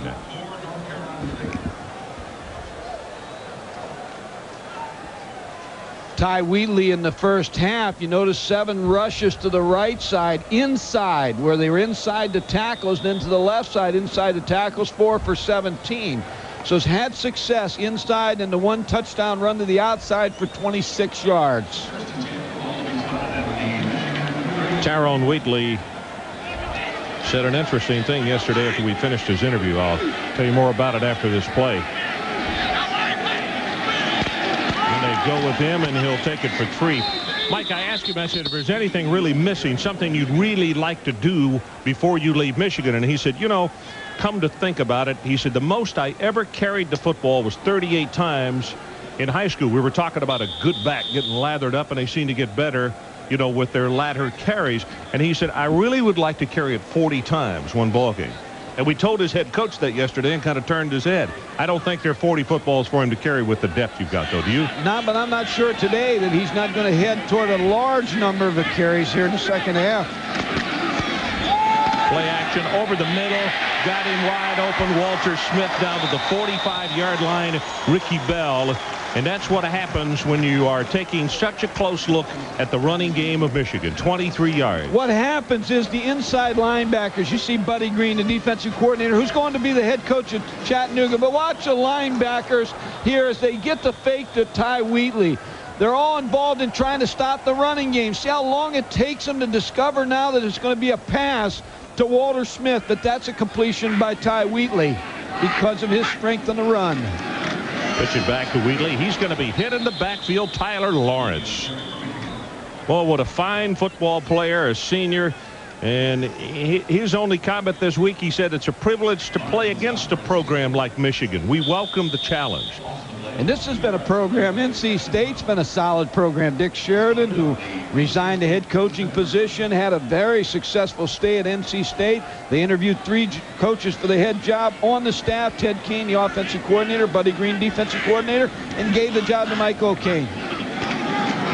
Well, they go with the counterplay, and Wheatley tripped up at the line of scrimmage. That was Gianamore who got just enough of him. And let's go back down to Jerry Punch. Gentlemen, at halftime of the NC State locker room, defensive coordinator Buddy Green said, irrespective of what coverage we're in, it comes down to one-on-one football. On the deep corner at halftime, on the toss sweep, it's one-on-one football. We have to make the plays. We're not going to point the fingers. We're going to join hands and play as a team. We can come back and play with these guys in the second half. And he cautioned everybody about overrunning the sweep. The field is extremely slippery. Back upstairs. And he'll be the head coach of the Chattanooga Moccasins next year. Third down, Mike. Still looking over the middle, incomplete. And that time Collins was very unselfish. I think he might have been able to run that football close to the first down, but he elected to throw it and just a little off the mark for Burkholder. I think a bad decision, Ron, because he did have room to run and may have been able to pick up the first down. Burkholder was covered pretty well. Really wasn't an area to get the football to him. Now NC State has to answer the challenge with their offense. The room he has to run, but he did see Mark Burkholder late, just couldn't make the reception. Stapleton kicking to Liddell George. George will run away from this one, hoping it gets into the end zone, and it does. So let's take a timeout. 21-0 Michigan. We are early on in the third quarter. 10 for NC State.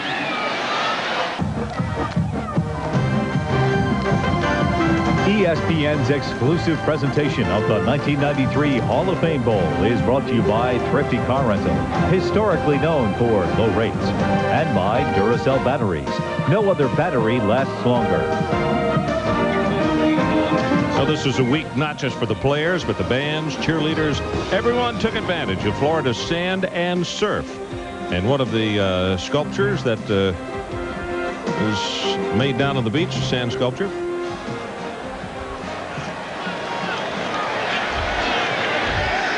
First down for North Carolina State, and an opportunity to turn this football game around. They're down by 3 touchdowns. Harvey over the middle, tipped and incomplete and almost intercepted.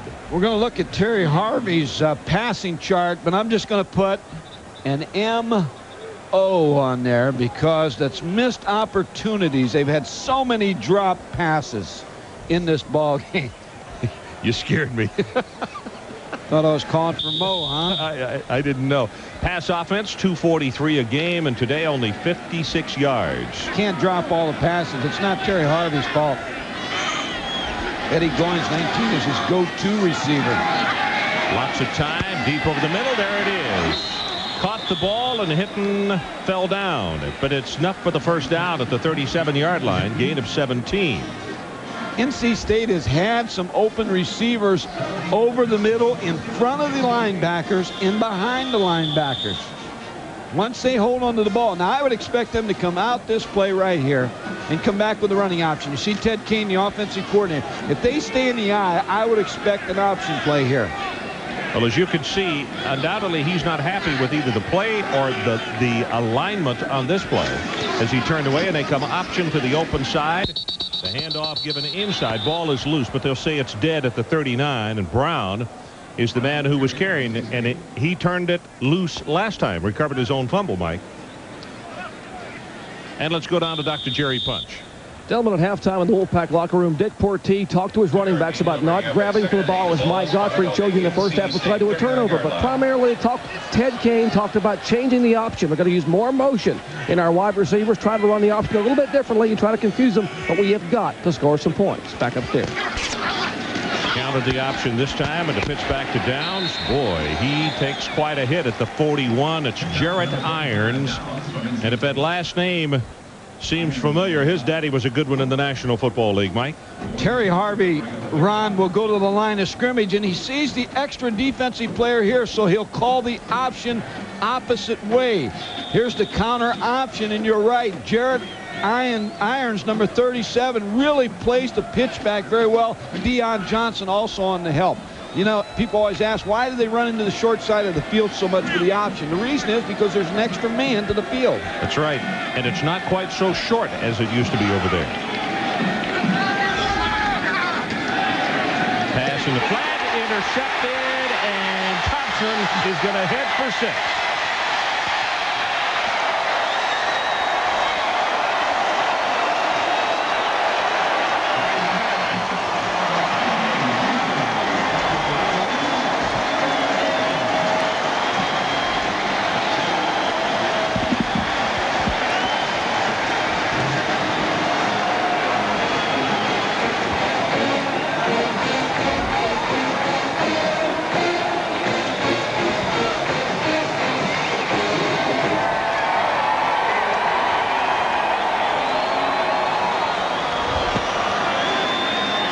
Yards, his third turnover of the ball game against North Carolina State.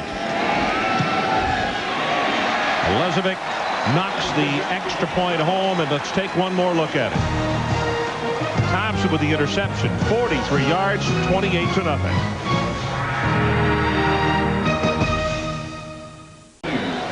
Terry Harvey on the sideline talks it over with his receiving corps. Look at Terry Harvey as he looks out to where he's going to throw the football. He never takes his eyes off of where he's going to throw the football. Clarence Thompson, a freshman from Martin Luther King High School in Detroit, played for Jim Reynolds, the coach up at Martin Luther King, who's a high school catcher in baseball, makes the interception, and the freshman goes in for the touchdown. So on the sideline in the bullpen, Jeff Bender, who is the number 2 and actually not really number 2. He's played a great deal this year for North Carolina State. He is warming up on the sideline, and we will see him as Fitzgerald and Mateer go back at a twin safety for the Wolfpack. Short kick, and it's going to come down to Fitzgerald. And he'll take it to the 27-yard line. We watched Jeff Bender against Duke almost bring him back against the Blue Devils this year when Duke had a big lead. Jeff Bender come off the bench. He's from Pittsburgh, and he had a high school career in Pittsburgh where he was an outstanding quarterback. Thrown for over 800 yards this year, and he comes in at 10:59 left in the third quarter, and his football team down to Michigan 28-0. Give him a little short throw here right off the bat to start him, or a draw. Short drop over the middle, has it complete. His tight end Schultz, and he'll take it across midfield to the 49. 25 yards on the completion. They talked. Michigan Lloyd Carr told me yesterday he's talked to his football team about Jeff Bender coming off the bench. said this is a team that believes they'll win in the fourth quarter. They were down to Texas Tech, and the game was almost over, and all of a sudden they were able to come back and beat them late in the ball game. But that's been the story of Jeff Bender's career. Come off the bench, rally the troops, and let's go again. Those linebackers creeping up. They stay at home, and it's Brown, and the carry gets tripped up at the line of scrimmage. Henderson, I believe Tony Henderson got a hand on him just to trip him up. And let's take a look at this graphic to back up what Mike is talking about. 2 are losses, but the other 4 are wins. Clemson, Texas Tech, Marshall, Georgia Tech, Virginia, and Duke. And you see where they trailed in the fourth quarter and what the bottom line came to be. Texas Tech 34-26, which I was talking about. Bam Morris, the running back, was carrying the football and it bounced out, and they actually won that game with in the last play of the game they threw to the end zone for the touchdown to win it. Benders, now you could see the stunt going on, the stem at the line of scrimmage, and he comes up and calls a timeout. So let's take it with him. 9:54 left in the third quarter. So NC State has to burn one of their 3 timeouts in the early going of this third quarter as Bender comes back out. He's a junior, 6'3", 205. He's got a brother that's playing at Georgia Tech. He's a punter and split end. Played for North Hills High School in Pittsburgh. He may be a step slower than Harvey, but the coaches say he may be a better option running quarterback than is Harvey. Team believes in him. They believe when he comes in the ball game, he's going to make some things happen. Oh, he gets hit really hard as he delivers that pass. Zinkowitz is the man who was right there on him as the ball was delivered. And here's where Greg Madison's substitutions will pay off, because you got fresh legs chasing Jeff Bender. Trent Zinkowitz, number 76, just gets to Jeff Bender. But in the third and fourth quarter, when you substitute your defensive linemen and linebackers like Michigan is able to do, you have fresh people chasing the quarterback. 6 defensive backs on this play. And Mike, back to what we said in the first half, injury and so many of them on defense by Michigan this year forced them to play some kids that would not have played. They have to play at least 9 different linebackers this year. Delay again.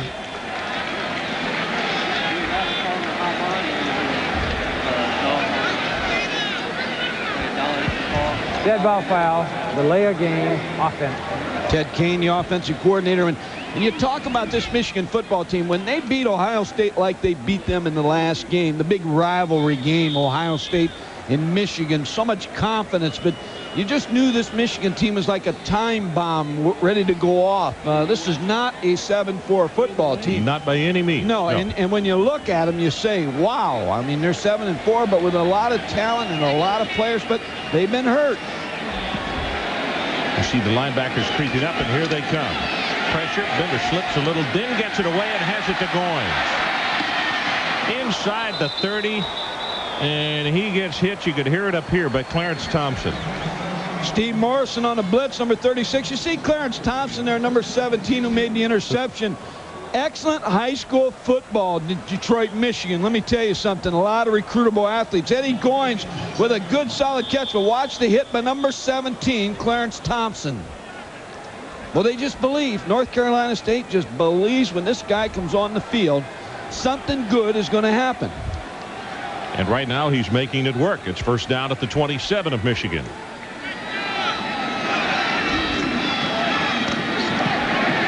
Lobs the pass, tipped and intercepted by Morrison. Knocked out of bounds, and that interception will go to Bender, but the ball was tipped and should have been caught. You're right. I mean, that's been the story of North Carolina State, the Wolfpack, the entire day. 4 turnovers, but so many drop passes for Mike O'Keefe's football team. Steve Morrison, Johnny on the spot in the right place. Mike, also give credit to Tony Henderson on this replay. Watch the pressure he puts on. Good pressure, you're right, by Tony Henderson, number 79, the nose guard. But that ball should have been caught by Rod Brown, number 35. And Steve Morrison, the junior linebacker, who when he returned to this football team, it just gave him so much of a lift because he's the quarterback on defense. And you saw he got the 19 yards, knew he couldn't get any more, and just headed out of bounds.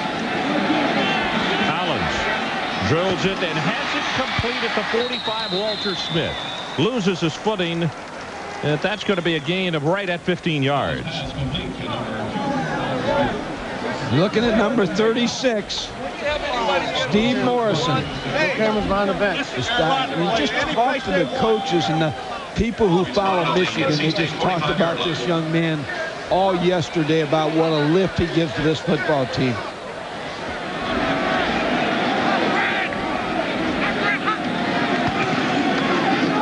Quick out pass, that's going to be tipped. Nice job by Carl Reeves, who got a hand up. And here's a guy that we need to say a few words about, because as big as that Michigan offensive line is, Carl Reeves is giving up close to 60 and 65 pounds. Mike, he only weighs 227, plus the fact he's still not 100%, but he's playing, and the coaches knew he would. Carl's a junior. Ricky Powers has come in the game at tailback, and he'll get it. Counter tray comes to the near side. 40, 35, and down to the 32-yard line. Kenny Harris had to come up and belt him. Got a good block by John Runyon. But I'm going to tell you something about Ricky Powers. The thing that impressed me about Ricky Powers is the fact that he lost his starting job. He's a captain of the football team, which you have responsibility as a captain. Never, ever did this guy complain. Practiced hard. Gary Moeller said every day, just wait for his chance. He will go into the NFL, and he'll be a very successful player in the National Football League. You have to be happy for him, Ron. Yeah. Back in is... Gets it again, loses his footing, and goes down close to the 30. What I started to mention in the first half, and Michigan scored very quickly and did not get to complete my thought, is 2 fumbles this year, possibly by trying too hard by Ricky. One against Illinois, which was devastating, and they came back and upset Michigan. The other was against Wisconsin, deep in Badger territory, and he coughed it up, and they lose that ball game to Michigan, to Wisconsin. His teammates say it really has stuck in his craw ever since. He can't forget it. He'll be better for that, because you make mistakes. When you're out there playing, you're going to make some mistakes, but it's going to make you a better player, and he's going to be a better football player. Post route and a good catch by Toomer. Amani Toomer, number 18. They have so many good-looking receivers. Buddy Green, the defensive coordinator, said when you turn on the film, you have to keep looking at the numbers because they just keep running so many tailbacks at you and wide receivers. You just joined us, 28-0. Michigan leads. 7:25 left in the third quarter. And now Powers goes out, and Tyrone Wheatley checks back in for the Wolverines. He gets the quick pitch back into the short side of the field. He'll run it as a block, and he will score. Jones and Burkholder, what kind of blocks they threw? Well, Mark Burkholder really had the block that sealed it for the touchdown, and there wasn't anybody outside to stop Ty Wheatley. And they're just wearing down this defensive line of North Carolina State. There's Mark Burkholder, number 80, with a big, big block.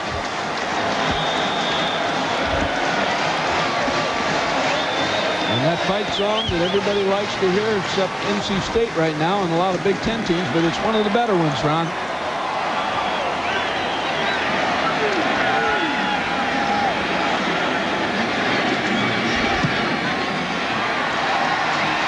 Milicevic with the extra point. It is now 35-0 Michigan. Here are the numbers on Wheatley. 124 yards now on 18 carries and 2 touchdowns. And by the way, we asked Tyrone who he compares himself to as a football player. I just try, emulate the bigger guys, try to take some things from them.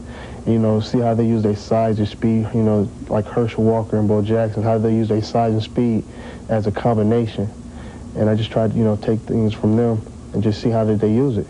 And one thing I learned from all of them is what they never gave defensive, guys credit for their speed. It was like either you catch me or you don't, and if you catch me, I'll make you pay for it.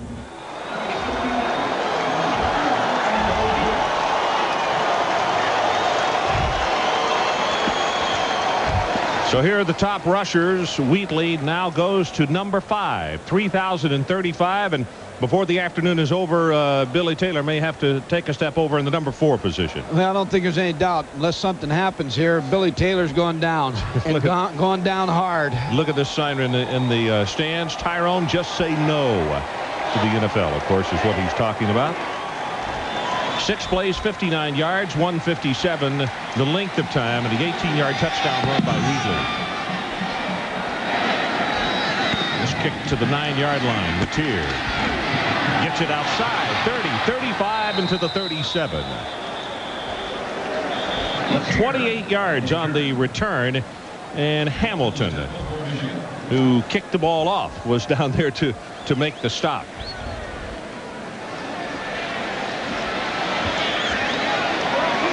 Number 6, famous number 6 in Detroit baseball history, Mr. Kaline, Al Kaline, for many years, which I know you knew, being the all-sports fan that you are. But you have to understand, I pull for the White Sox for some reason. I'm a Tiger I was fan. not Gage a Tiger Brown, fan. let me tell you something. Oh, number 26 for my hometown was the best. Under pressure, still gets it away, and that's a good grab by Brown as he'll catch it and be down to the 42. You know, I mentioned in the starting lineups, Mike, one of the guys that Gary Moeller just goes on and on and on about is Buster Stanley. And maybe we'll have an opportunity to keep an eye on him on this series. He wears number 60. I know we're going to see, he's one of the co-captains, and he will play in at least one of the All-Star games. I believe the Senior Bowl is the one that he's scheduled for. But he's one of those type of guys that may not get as much recognition as a lot of others, but it's just all out every time the ball is snapped. Option. Downs caught by the ankles at the 36-yard line, and Chuck Winters is the man who grabs him. I've said it all this ball game that NC State has not played that poorly on offense. They just have not been able to sustain anything. Buster Stanley taking the dive play. Now once you take the dive play, you have somebody on the quarterback. Number 20, Darrell Anderson, had the pitch man, fell down again. A lot of slipping on the outside. Yep.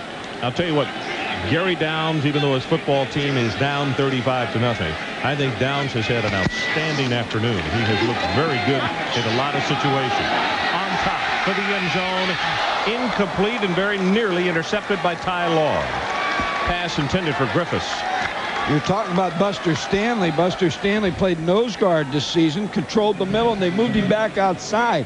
Jerry Hanlon, who was a longtime assistant to Bo Schembecker, who knows this football team, who's now doing the color up here for WJR, said he's just relentless. He's been the glue that's kept this team together. He said when they lost the ball games during the year and they went through that losing streak, he said he called the defense together after the Michigan State game and said, hey, we got to turn this thing around. He said we got pride in Michigan football and we've got to do it.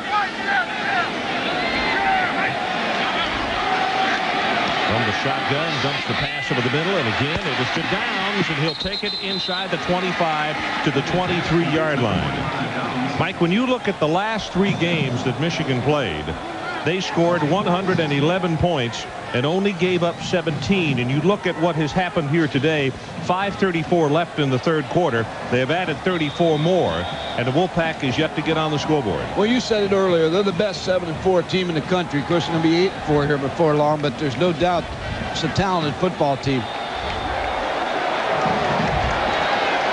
Jeff Bender again from the shotgun, actually a very short shotgun set.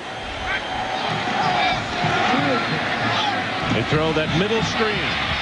Goins, and he'll take it inside the 15, and it's Steve Morrison from his linebacking position. And I believe that Goins is going to have the first down. Very close to it. Good block as you see Eddie Goins from Gary Downs, number 45, on that play to allow Jeff Bender to get it off. 6 catches, 68 yards for Eddie Goins. Gary Downs, an all-around back. Oh, he caught the pass a moment ago. He's also got 11 carries for 91 yards today. He's had an excellent afternoon. Liddell George this time the only setback.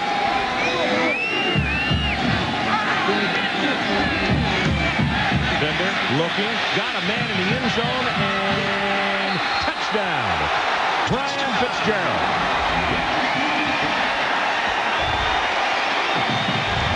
Had a linebacker defender against him, Gannon Dudler, number 55. He also had Hinton open, but the pressure was coming. He couldn't pick him up, but he was standing waving his arms in the back of the end zone.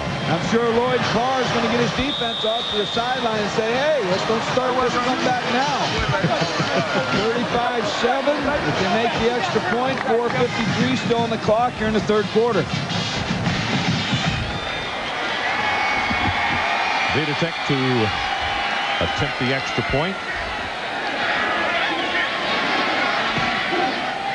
And he knocks it home, so it's a 35-7 ball game. The Iowa Hawkeyes come to town, and that's a difficult place, although Ohio State is trying to get all their numbers together in basketball. Still, it's a tough place to come in and play. St. John's Arena, right? Mm-hmm.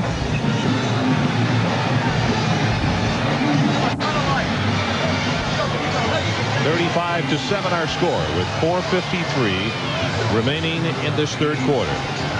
Now the weather has turned as the rain has gone. The temperature now starts to go up much akin to what it's been. As we had mentioned, it's been a very nice week here in Tampa. Just had some rain just before the ball game today. Bender on the sideline, and Mike, let's take one more look at this touchdown catch.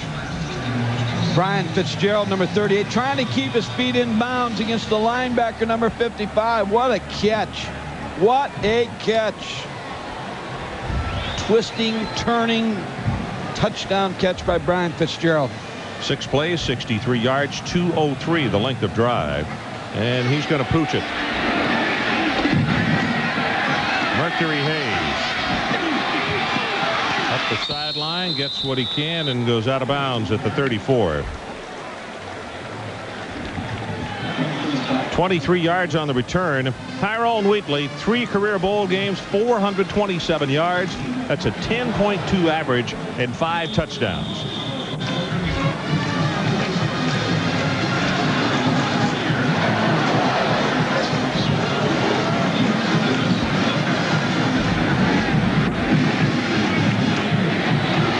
Ed Davis will come in replacing Wheatley right now.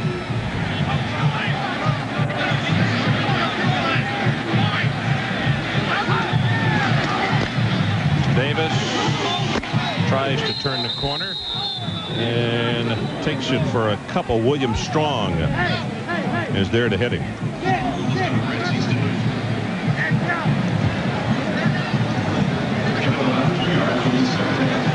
North Carolina State defense, Ron, has given up 190 plus yards in 6 games this year. Because of their size to the front, they lost some defensive linemen early to injury.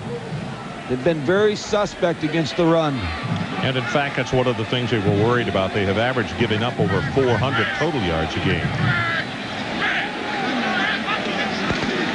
Davis again, right up the middle. And he squirts his way to the 40-yard line. Walter Smith, I should say, was downfield trying to block it and put his arms up by his sides. The official came over blowing his whistle, wanting the contact to end. And let's go down to Dr. Jerry Punch. Jerry? Speaking of Walter Smith, the senior flanker, won the Bob Ufer Spirit Award named after the late play-by-play guy at Michigan. He's a very emotional football player. He says if he doesn't cry before a football game that he isn't ready to play. He sat in the locker room after the loss to Michigan and cried for an hour, sobbing, saying, I cannot go home because we are 4-4. We've got to get better. And certainly they have done. Yeah, they have, Jerry. Pass in and out of the hands of his receiver, Mercury Hayes, at the 44-yard line. And with that, a punting situation, and the North Carolina State faithful whooping it up a little bit, hoping that maybe they can get the football and do what they did on the last drive, and that's take it into the end zone.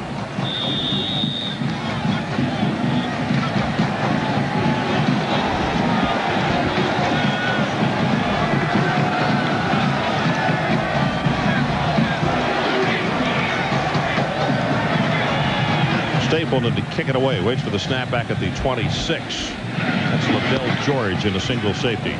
Oh, this is a driving spiral. George runs away from it and into the end zone.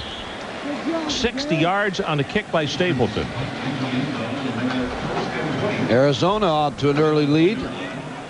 over Miami. Tennessee, Heath Schuler cranking it out. By the way, we'd like to thank the Blockbuster Video Blimp for providing ESPN these beautiful aerial views of Tampa Stadium for today's event. We said it is now turning into a very pleasant day here in Tampa, Florida for this 1994 edition of the Hall of Fame Bowl.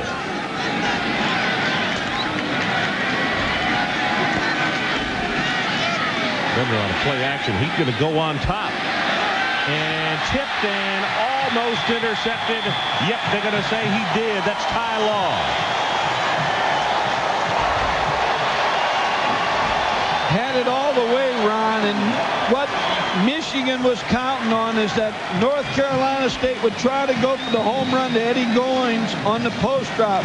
So he's making it look like he's going to block on the option, but Ty Law never bought the fact that it was going to be a run. He was playing pass all the way. What an interception. Well, that really was a good one. Hard to tell from here whether he maintained possession, but he did. That is the 5th turnover for North Carolina State. 2 fumbles and now 3 interceptions. Ty Law didn't start the ball game today for what we were told unexplained disciplinary reasons.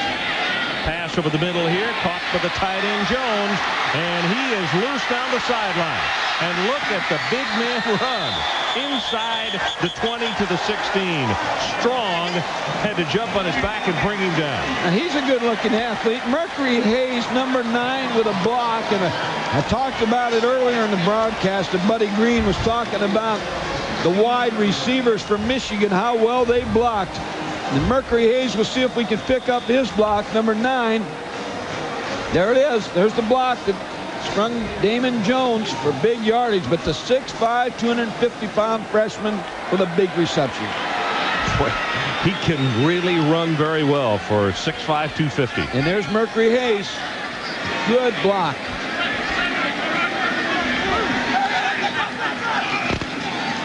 Collins sets in the pocket, and he just throws this one away. He had pressure coming. It looked like a corner blitz that they had on him. Did have a corner blitz, and Tyler Lawrence, number 58, was right in the face of Todd Collins. And that was William Strong, our MVP from the Florida State game, who was looking for the tax deduction. Yeah, coming after the quarterback in the corner blitz.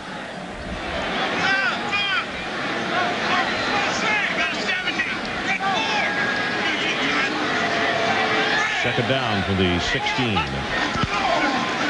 Ricky Powers cuts it back up the middle, cuts it again at the 5, and he will score.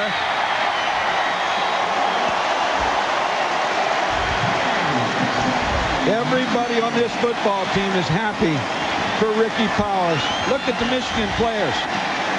Right to Ricky Powers, because they know he never complained. Michael, and did you see what he did? No jumping around and no dancing, no show. Put the ball right down and wanted to hug his teammates. Watch him come to the sideline, the reception by the coaches and players and the fans. That is so good to see when a guy has had a tough time and all of a sudden sticks with it and makes good things happen. Ty Wheatley coming over to add his congratulations as well, as Alesevic has the extra point. And let's take another look. 3:13 left in the 3rd quarter. As you watch Wheatley from the sideline, and here is the run. Look at this cutback. Right there. Freezes Kenny Harris. He'll be playing in the NFL, I guarantee it. Look at Tyrone Wheatley's reaction on the sideline after the touchdown that puts Michigan on top 42-7.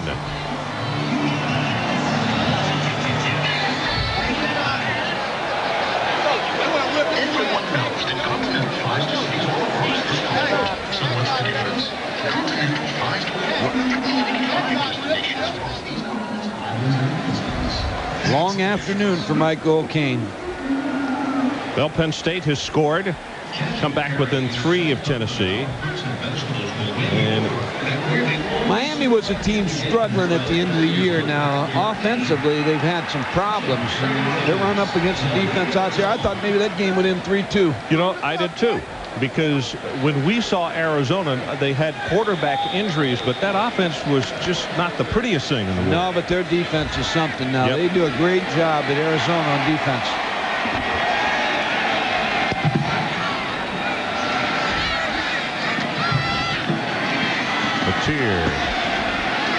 Across at the 20 and out to the 23. Patrick right now is nervous for the West Virginia game. That's his game he's waiting on tonight. Bender hit from behind, loses the ball. Did he hold on to it? That's Matt Dyson, who was catching him from his blind side. Also Stanley was there, and it's a loss of 14. Now you'll see those defensive linemen who've been substituted the entire game fresh, putting a lot of pressure on Jeff Bender. You know, Ron, we had the Liberty Bowl. We had Michigan State the other night against Louisville, and Bud Dudley did such a fine job in that bowl. And then we got Jim McVay here. They've run the bowl. I know you feel the same way. They've done an excellent job in those bowls, both of them. Yep, they really have. These people down here in Tampa. What a great luncheon. Coach Gottfried was a speaker the other day and surprised us all. I shouldn't say surprised. Actually, we were very pleased, but a really good speech. Fired us all up, Coach. Thank you. I had to wake you up, but after they got you up, I think that everything went well. Liddell George with the pass over the middle, takes it to the 24. I had a lump where I bumped my head once, nodding. Oh, really? You waited until after the 8 before you went to sleep. Always. Liddell George on the catch right there.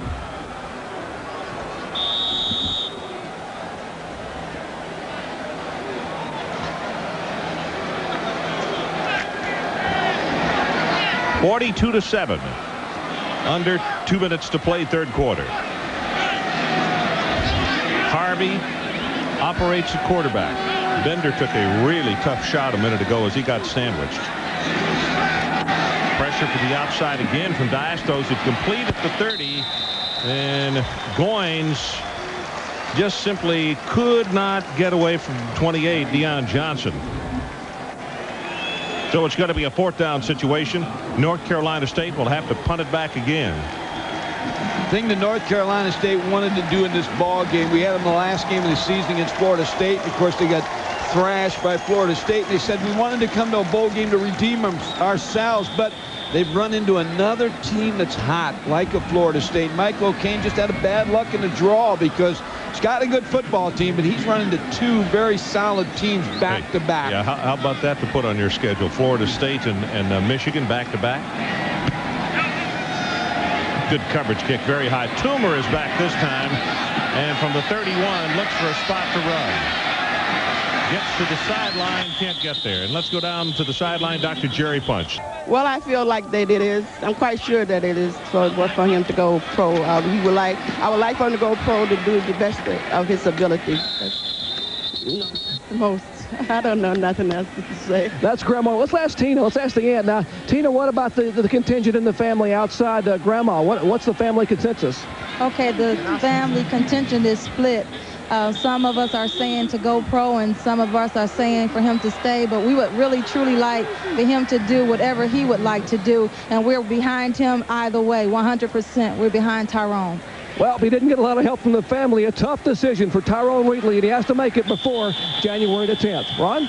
Okay, thanks, Dr. Punch, and for the Wheatley family. We are headed to the final 15 minutes of the 1994 Hall of Fame Bowl.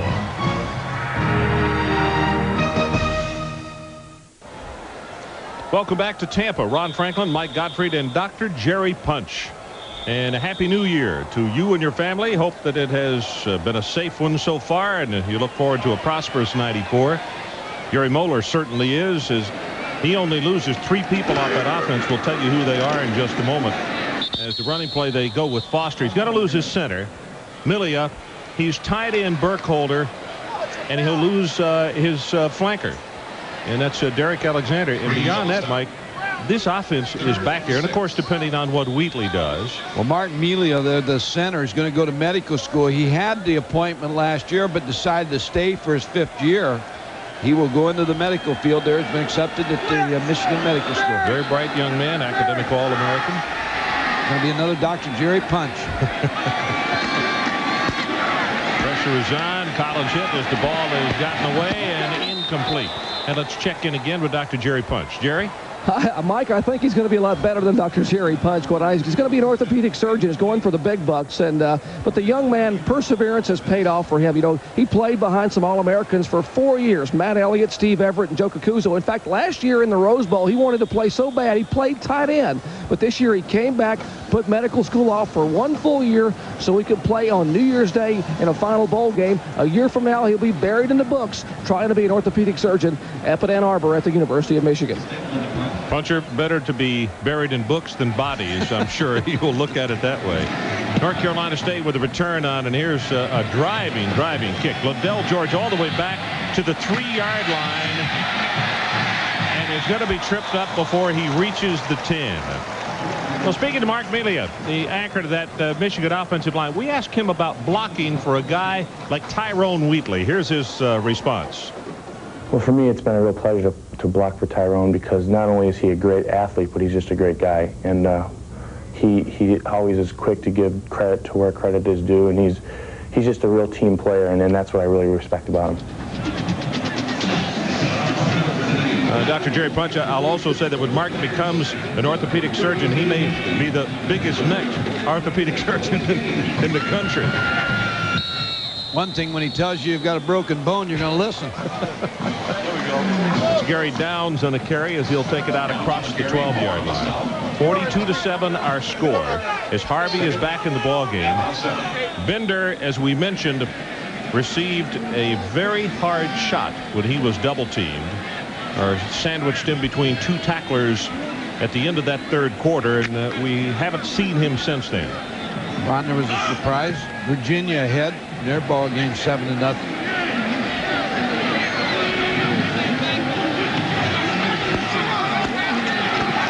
Pass delivered complete. Tight end Schultz, and the ball is loose at the 19-yard line. And the officials say North Carolina State has held on. As Harvey comes on and just looks, I'm sure, thinking, wait a minute, not again. We've already got 5 turnovers. Well, he took a hit, too, from Eric Counts, number 99. The pressure Michigan's getting on the quarterback. Well, it was Deion Johnson then who made the tackle downfield and caused the ball to come loose. 3rd down for North Carolina State. And about a half a yard to pick up the 1st down.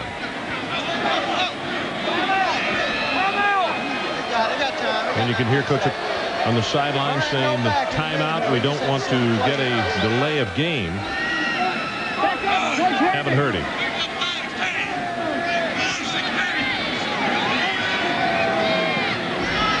Here they come.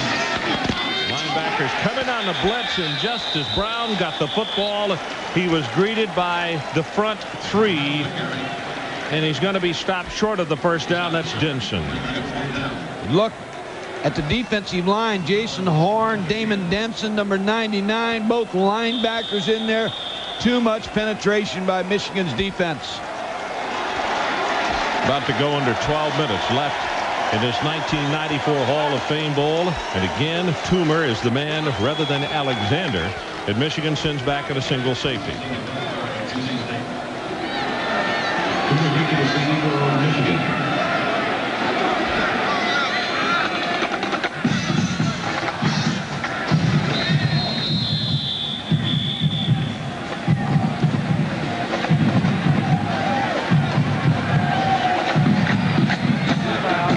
Delay of game, offense.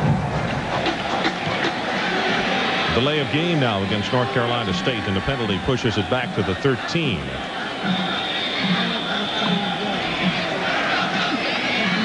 The benefit of the bowl game for North Carolina State gave them an opportunity to practice their young players. Talked about the other night at the Liberty Bowl. When you go to a bowl game, it's like having extra spring practice for your younger players.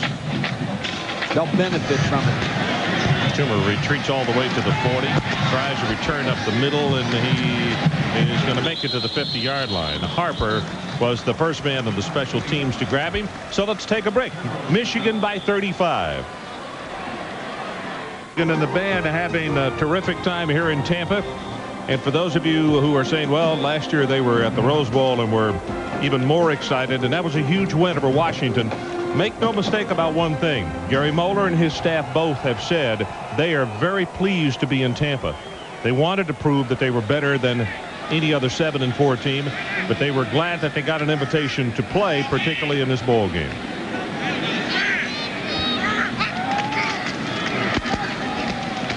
Davis.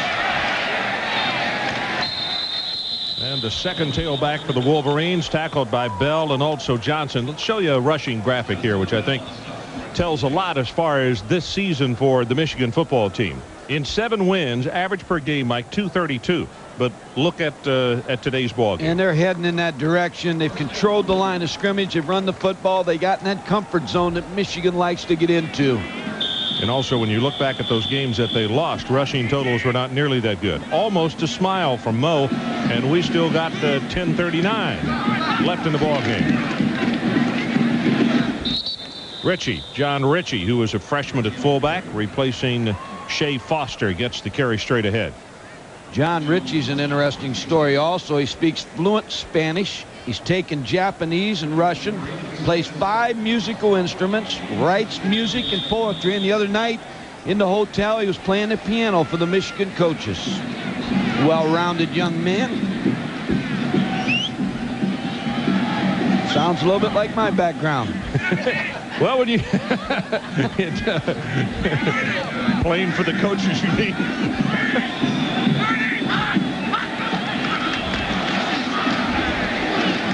This running play is not going to go very far. Davis hit by Gallen.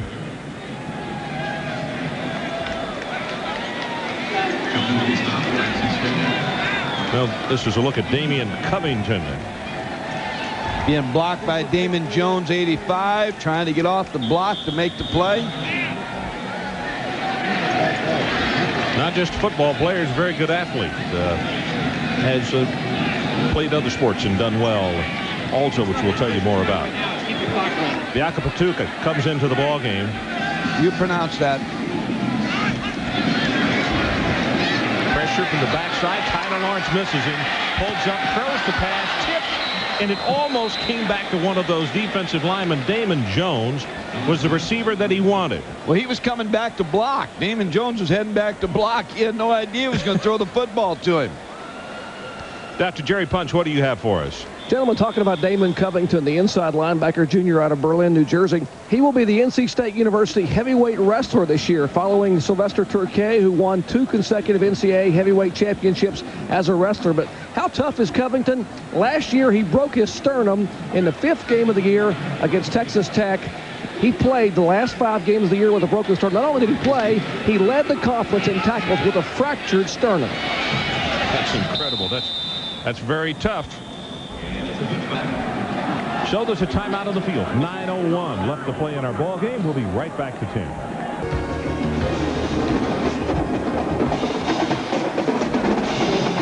And some of the Michigan faithful who have battled down to this much warmer climate, and that excellent marching band for the Wolverines, and they have had a great time today. Looks as though they're going to make it 2 in a row in their Hall of Fame Bowl march.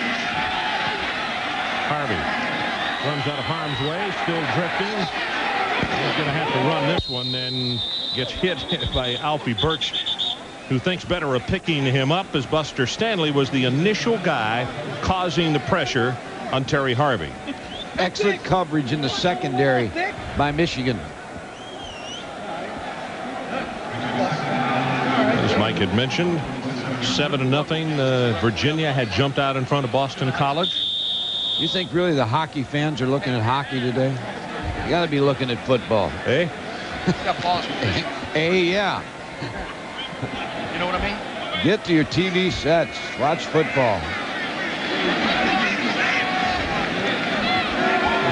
We've had a few slap shots in this one, I'll tell you. Ball is loose again. Harvey gets on it. Dr. Jerry Punch, what do you have? Well, you mentioned Terry Harvey, still in the football game, guys. Jeff Bender, the junior quarterback, came out a couple of series ago, took a lick to the head, and had some cobwebs. They said his memory is intact. He doesn't have any amnesia, but he still has a little trouble with his vision, trying to clear. He's seeing about 35 or 40 Michigan defenders instead of 11 on the field. He's awake and alert. They don't think it's a concussion, but I doubt we'll see him back in the game today. Well, I certainly hope so. That was the shot we were talking about where he got sandwiched. He really took a hit.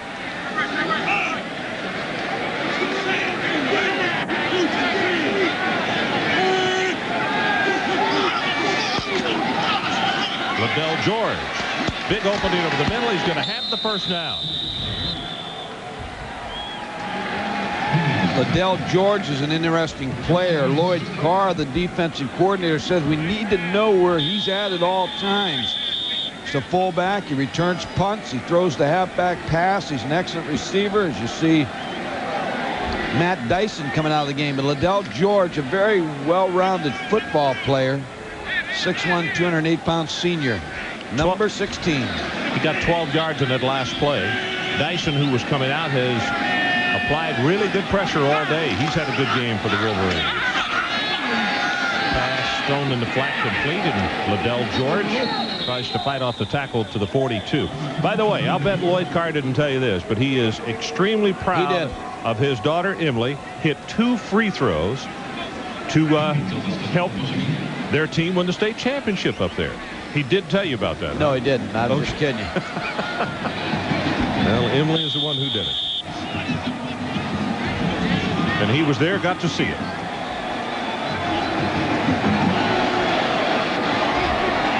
Under 7 minutes to play. Blitz is on Harvey, just gets rid of it. Gary Downs was the closest man to it, but there were Michigan headgears all over the place. Brought Shante Peoples, number 3, out of the secondary on a blitz. Michigan's had a lot of success today blitzing North Carolina State quarterback Terry Harvey and Jeff Bender. And that started, it started all year for them, but Florida State was really the team that blitzed North Carolina State a lot in that route that they had down there. They never really gave them a chance offensively.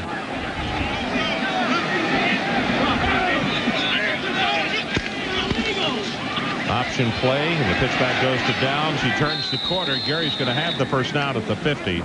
It's Trevor Price who tripped him up. Another freshman playing for the Wolverines on defense. Well, tonight's bowl games, what do you think? You got Nebraska and Florida State. What do you think in that ball game? Florida State. Well, that's easy. How it's going to be a rout, a close game, or? I think that they will win by 2 touchdowns. In the Sugar Bowl game, I think it might be a little closer than that. Okay. All right, go ahead, Sugar Bowl. Well, obviously you wanted to set me up to say that. No. In the Sugar Bowl game, I think that Florida better get rid of some distractions, losing offensive linemen and backs and what have you, because the Mountaineers obviously are a very good football team, and I think they will be the ones that are really revved up. Plus the fact that there is a true artificial turf team in this country. I think Don's kids know how to play in the artificial surface as well as anybody. Notre Dame and Texas A&M, what do you think? Notre Dame in a very close ball game. That ball is picked off at the 33-yard line, and it's Steve King, the reserve free safety. And that is 6 turnovers against North Carolina State. Let's take a break. 6:25 left in this one.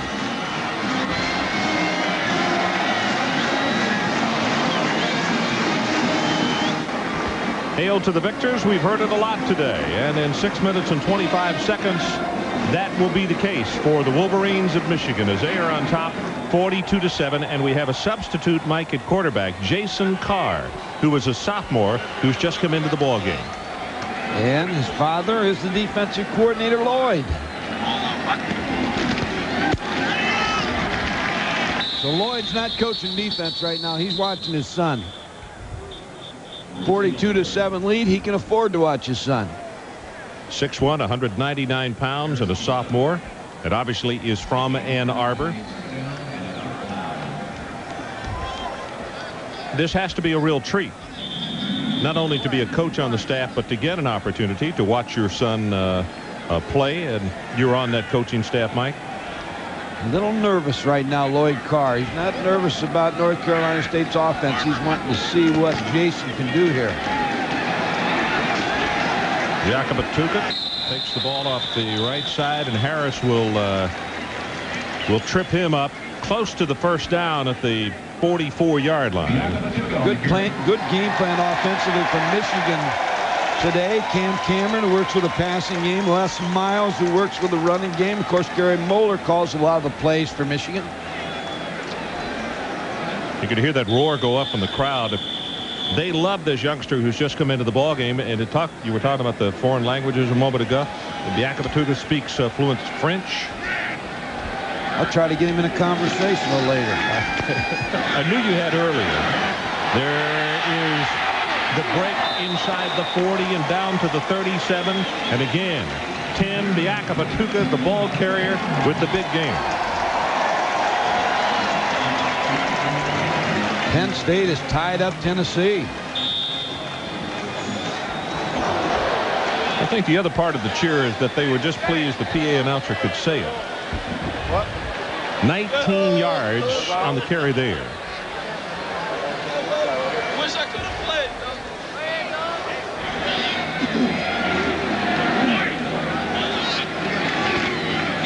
Here we go with the fullback again, John Ritchie.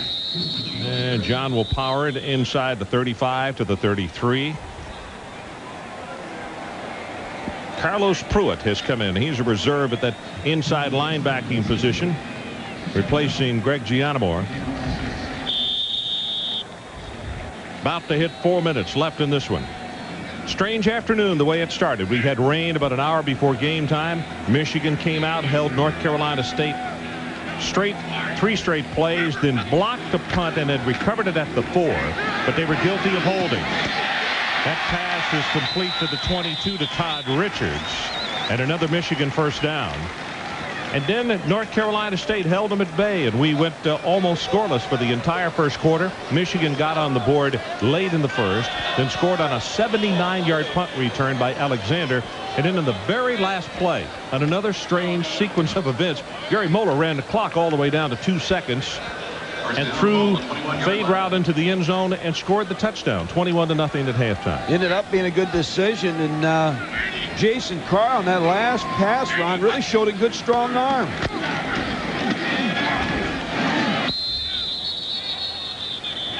This time Tim will take it down to the 20 for a gain of a couple.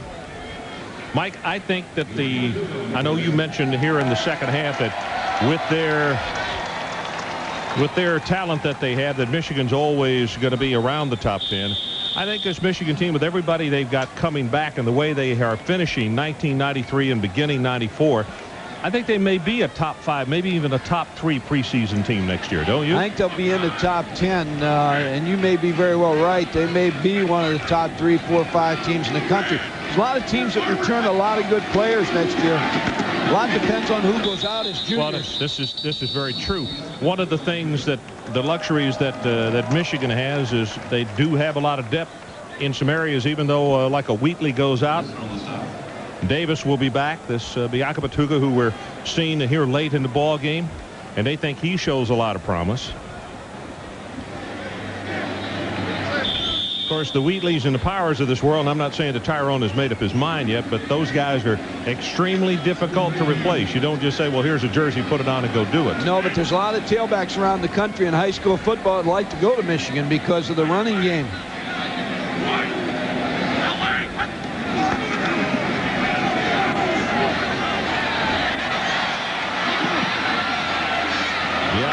And he's going to come out of bounds instead of going down, and that's actually going to cost his ball club about 40 seconds on the clock. By the time they would have brought the ball back into the middle of the field and then put the 25-second clock in play, so it stops it at 2:11 left in the ball game.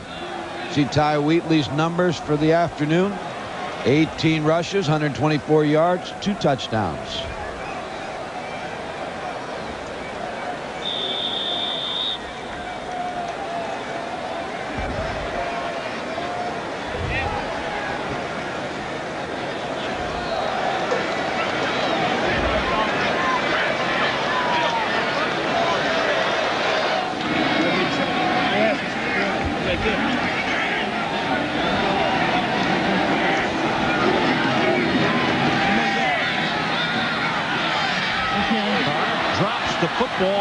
and then comes out of bounds. Well, undoubtedly he played basketball as well. Good dribbler. 2:03 left. Now his dad, there's Lloyd Carr. Now I got to start coaching again. I got to quit being a fan now and start coaching again.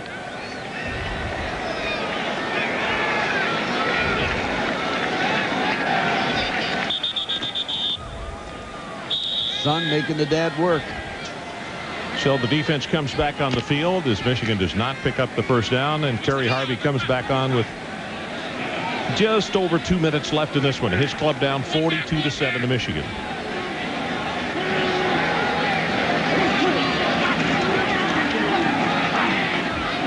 Blocked at the line of scrimmage. Steve Evans, another freshman, number 92, got up and got a hand on it. The strategy by Greg Madison and Lloyd Carr and the entire defensive staff of rotating defensive linemen and linebackers early in the ball game has paid off in the second half because they have really pressured the North Carolina State quarterbacks. Commend Lloyd Carr and Gary Moeller for excellent plans today.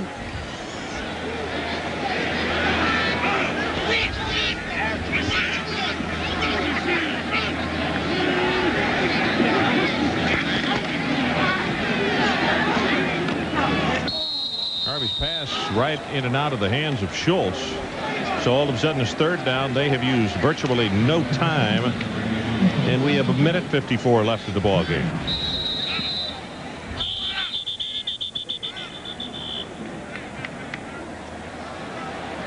Is that Steve King, number 27, that's injured? Mike, I can't get his number, but it is one of the Michigan defensive backs who was down at the 35. Earl Hankins, number 23, that I believe is injured.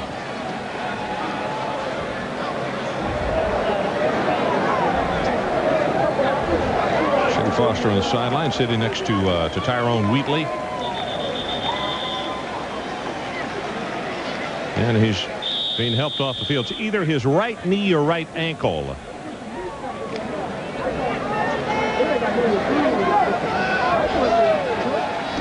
He's out of Owasso, Oklahoma, not too far from Tulsa.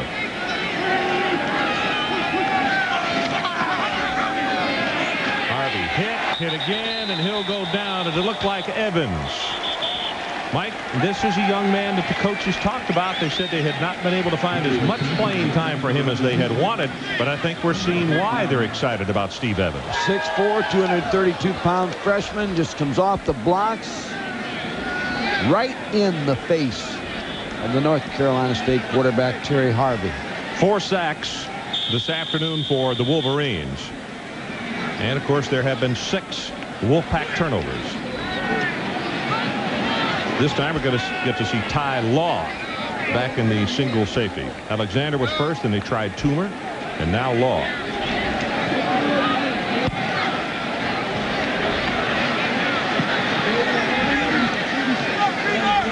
End over end kick. It's going to go dead at the 42. So it's a 39-yard kick, and we have 58 seconds left in the ball game.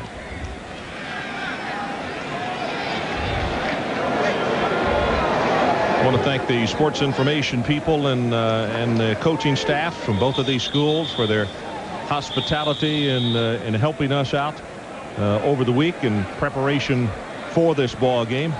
As always, everybody wants a little piece of the action as far as their time, and they're very good to take time and to be with us to talk about their kids and offensive and defensive game plans, and they've been very, very helpful this week. And particularly to the fine folks here at the Hall of Fame Bowl. This is Buff, who has come into the backfield, and he's the ball carrier. Just about everybody is getting a shot at this one. Now let's check this one out to see if Coach Moeller is. Oh, he doesn't see him, and they got the poor GA. Jamie, that's the GA's first bath there, Gatorade or whatever it is. They missed him. That's bad, guys. You got to try that again. Then the 20 yards, man. That's like throwing at the ground and missing. Bob, big opening at the 50, 45, and down to the 40, and very wisely stayed in the field of play.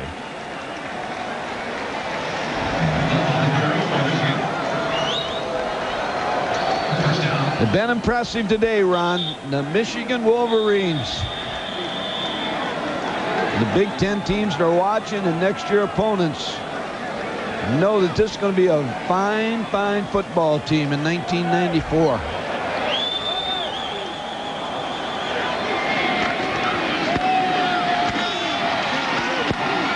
Buff again, 2 seconds, one, and this one is history. The 1994 Hall of Fame Bowl is history. 42-7 Michigan, and let's go down to Dr. Jerry Punch. Jerry. What a day here in Tampa, guys. 18 carries, 124 yards, and Tyrone Wheatley 2 touchdowns. Does the effort today make it easier to make a decision or tougher? Well, you know, I just came out to play this ball game, and I was playing this ball game for Michigan, you know, not for me to make a decision on whatever, you know, to leave or to stay. You know, things are still here. My heart is at Michigan, and, you know, on the bus ride back to the hotel, airplane back to Michigan, my heart is still with Michigan. So I don't know, you know, I'll probably make the decision when I get back to Ann Arbor. We talked to your grandmother Louise and some of the family. They said they're behind you 100%. Are you getting some input from the family as to which way you should lean? Well, you know, they say it's my life, and it's, you know, I worked hard to get here, and only I should make the decision. You know, they just said they'll back me up 100% on whatever I do. Concerned at all about coming back next year? You got a great nucleus here at Michigan. How important would the Heisman Trophy be for you if you could come back and win it? It's a very, very important. It's just, it's right. It ranks number one along with, you know, every child's dream to play in the NFL, you know. Some things go in chronological order, some things don't, you know. And, you know, like I said, that's just some things I have to think about when I get home. Well, you're standing here smiling, and there's a guy beside you, Gary Moeller, head coach at Michigan, who's smiling. And, Coach, congratulations on an outstanding effort today. Well, I think the kids had a good effort. Now, you're always concerned about that in bowl games because you see so many crazy things happen, and I think we kind of regained that focus we had at the end of the year, and that was helpful. We talked to this young man about the decision he has to make. The efforts today doesn't make it any easier. I know you probably support his decision, but have you been able to give him any advice at all? Well, we've talked a little bit, but we aren't going to make any decisions before this game. And obviously he has some decisions to make. And the biggest thing is we make the correct decision for Tyrone Wheatley, because if it's not in the best interest of the student athlete, why do it? The guys upstairs talked about, you know, what is the correct decision? I mean, it's hard to make one now. They say, you know, what value do you put on your last year of college? Well, you put a lot on it because it's a year you can never buy back out of your life, and you gotta go through a number of other things, and a lot of other things you might want to accomplish that's not in the NFL, and yet we all understand money. Well, money is one thing, but Heisman trophies don't come but once in a lifetime. And have you talked to Desmond Howard or Hopalong Cassidy, any of the folks down here who won the Heisman? Have they told you what it means to them? I talked to some of the guys, and they say it's a very, you know, very prestigious trophy to have. You know, it's something that you can have with you for the rest of your life. And, you know, like I said, I just have to make a decision when I get back to Ann Arbor. Guys, congratulations on a big victory. Thank you very much. Thank you. We'll be back to Tampa Bay. It's a Michigan win for the Wolverines, 42-7, the 8th annual Hall of Fame game here at Tampa Bay Stadium.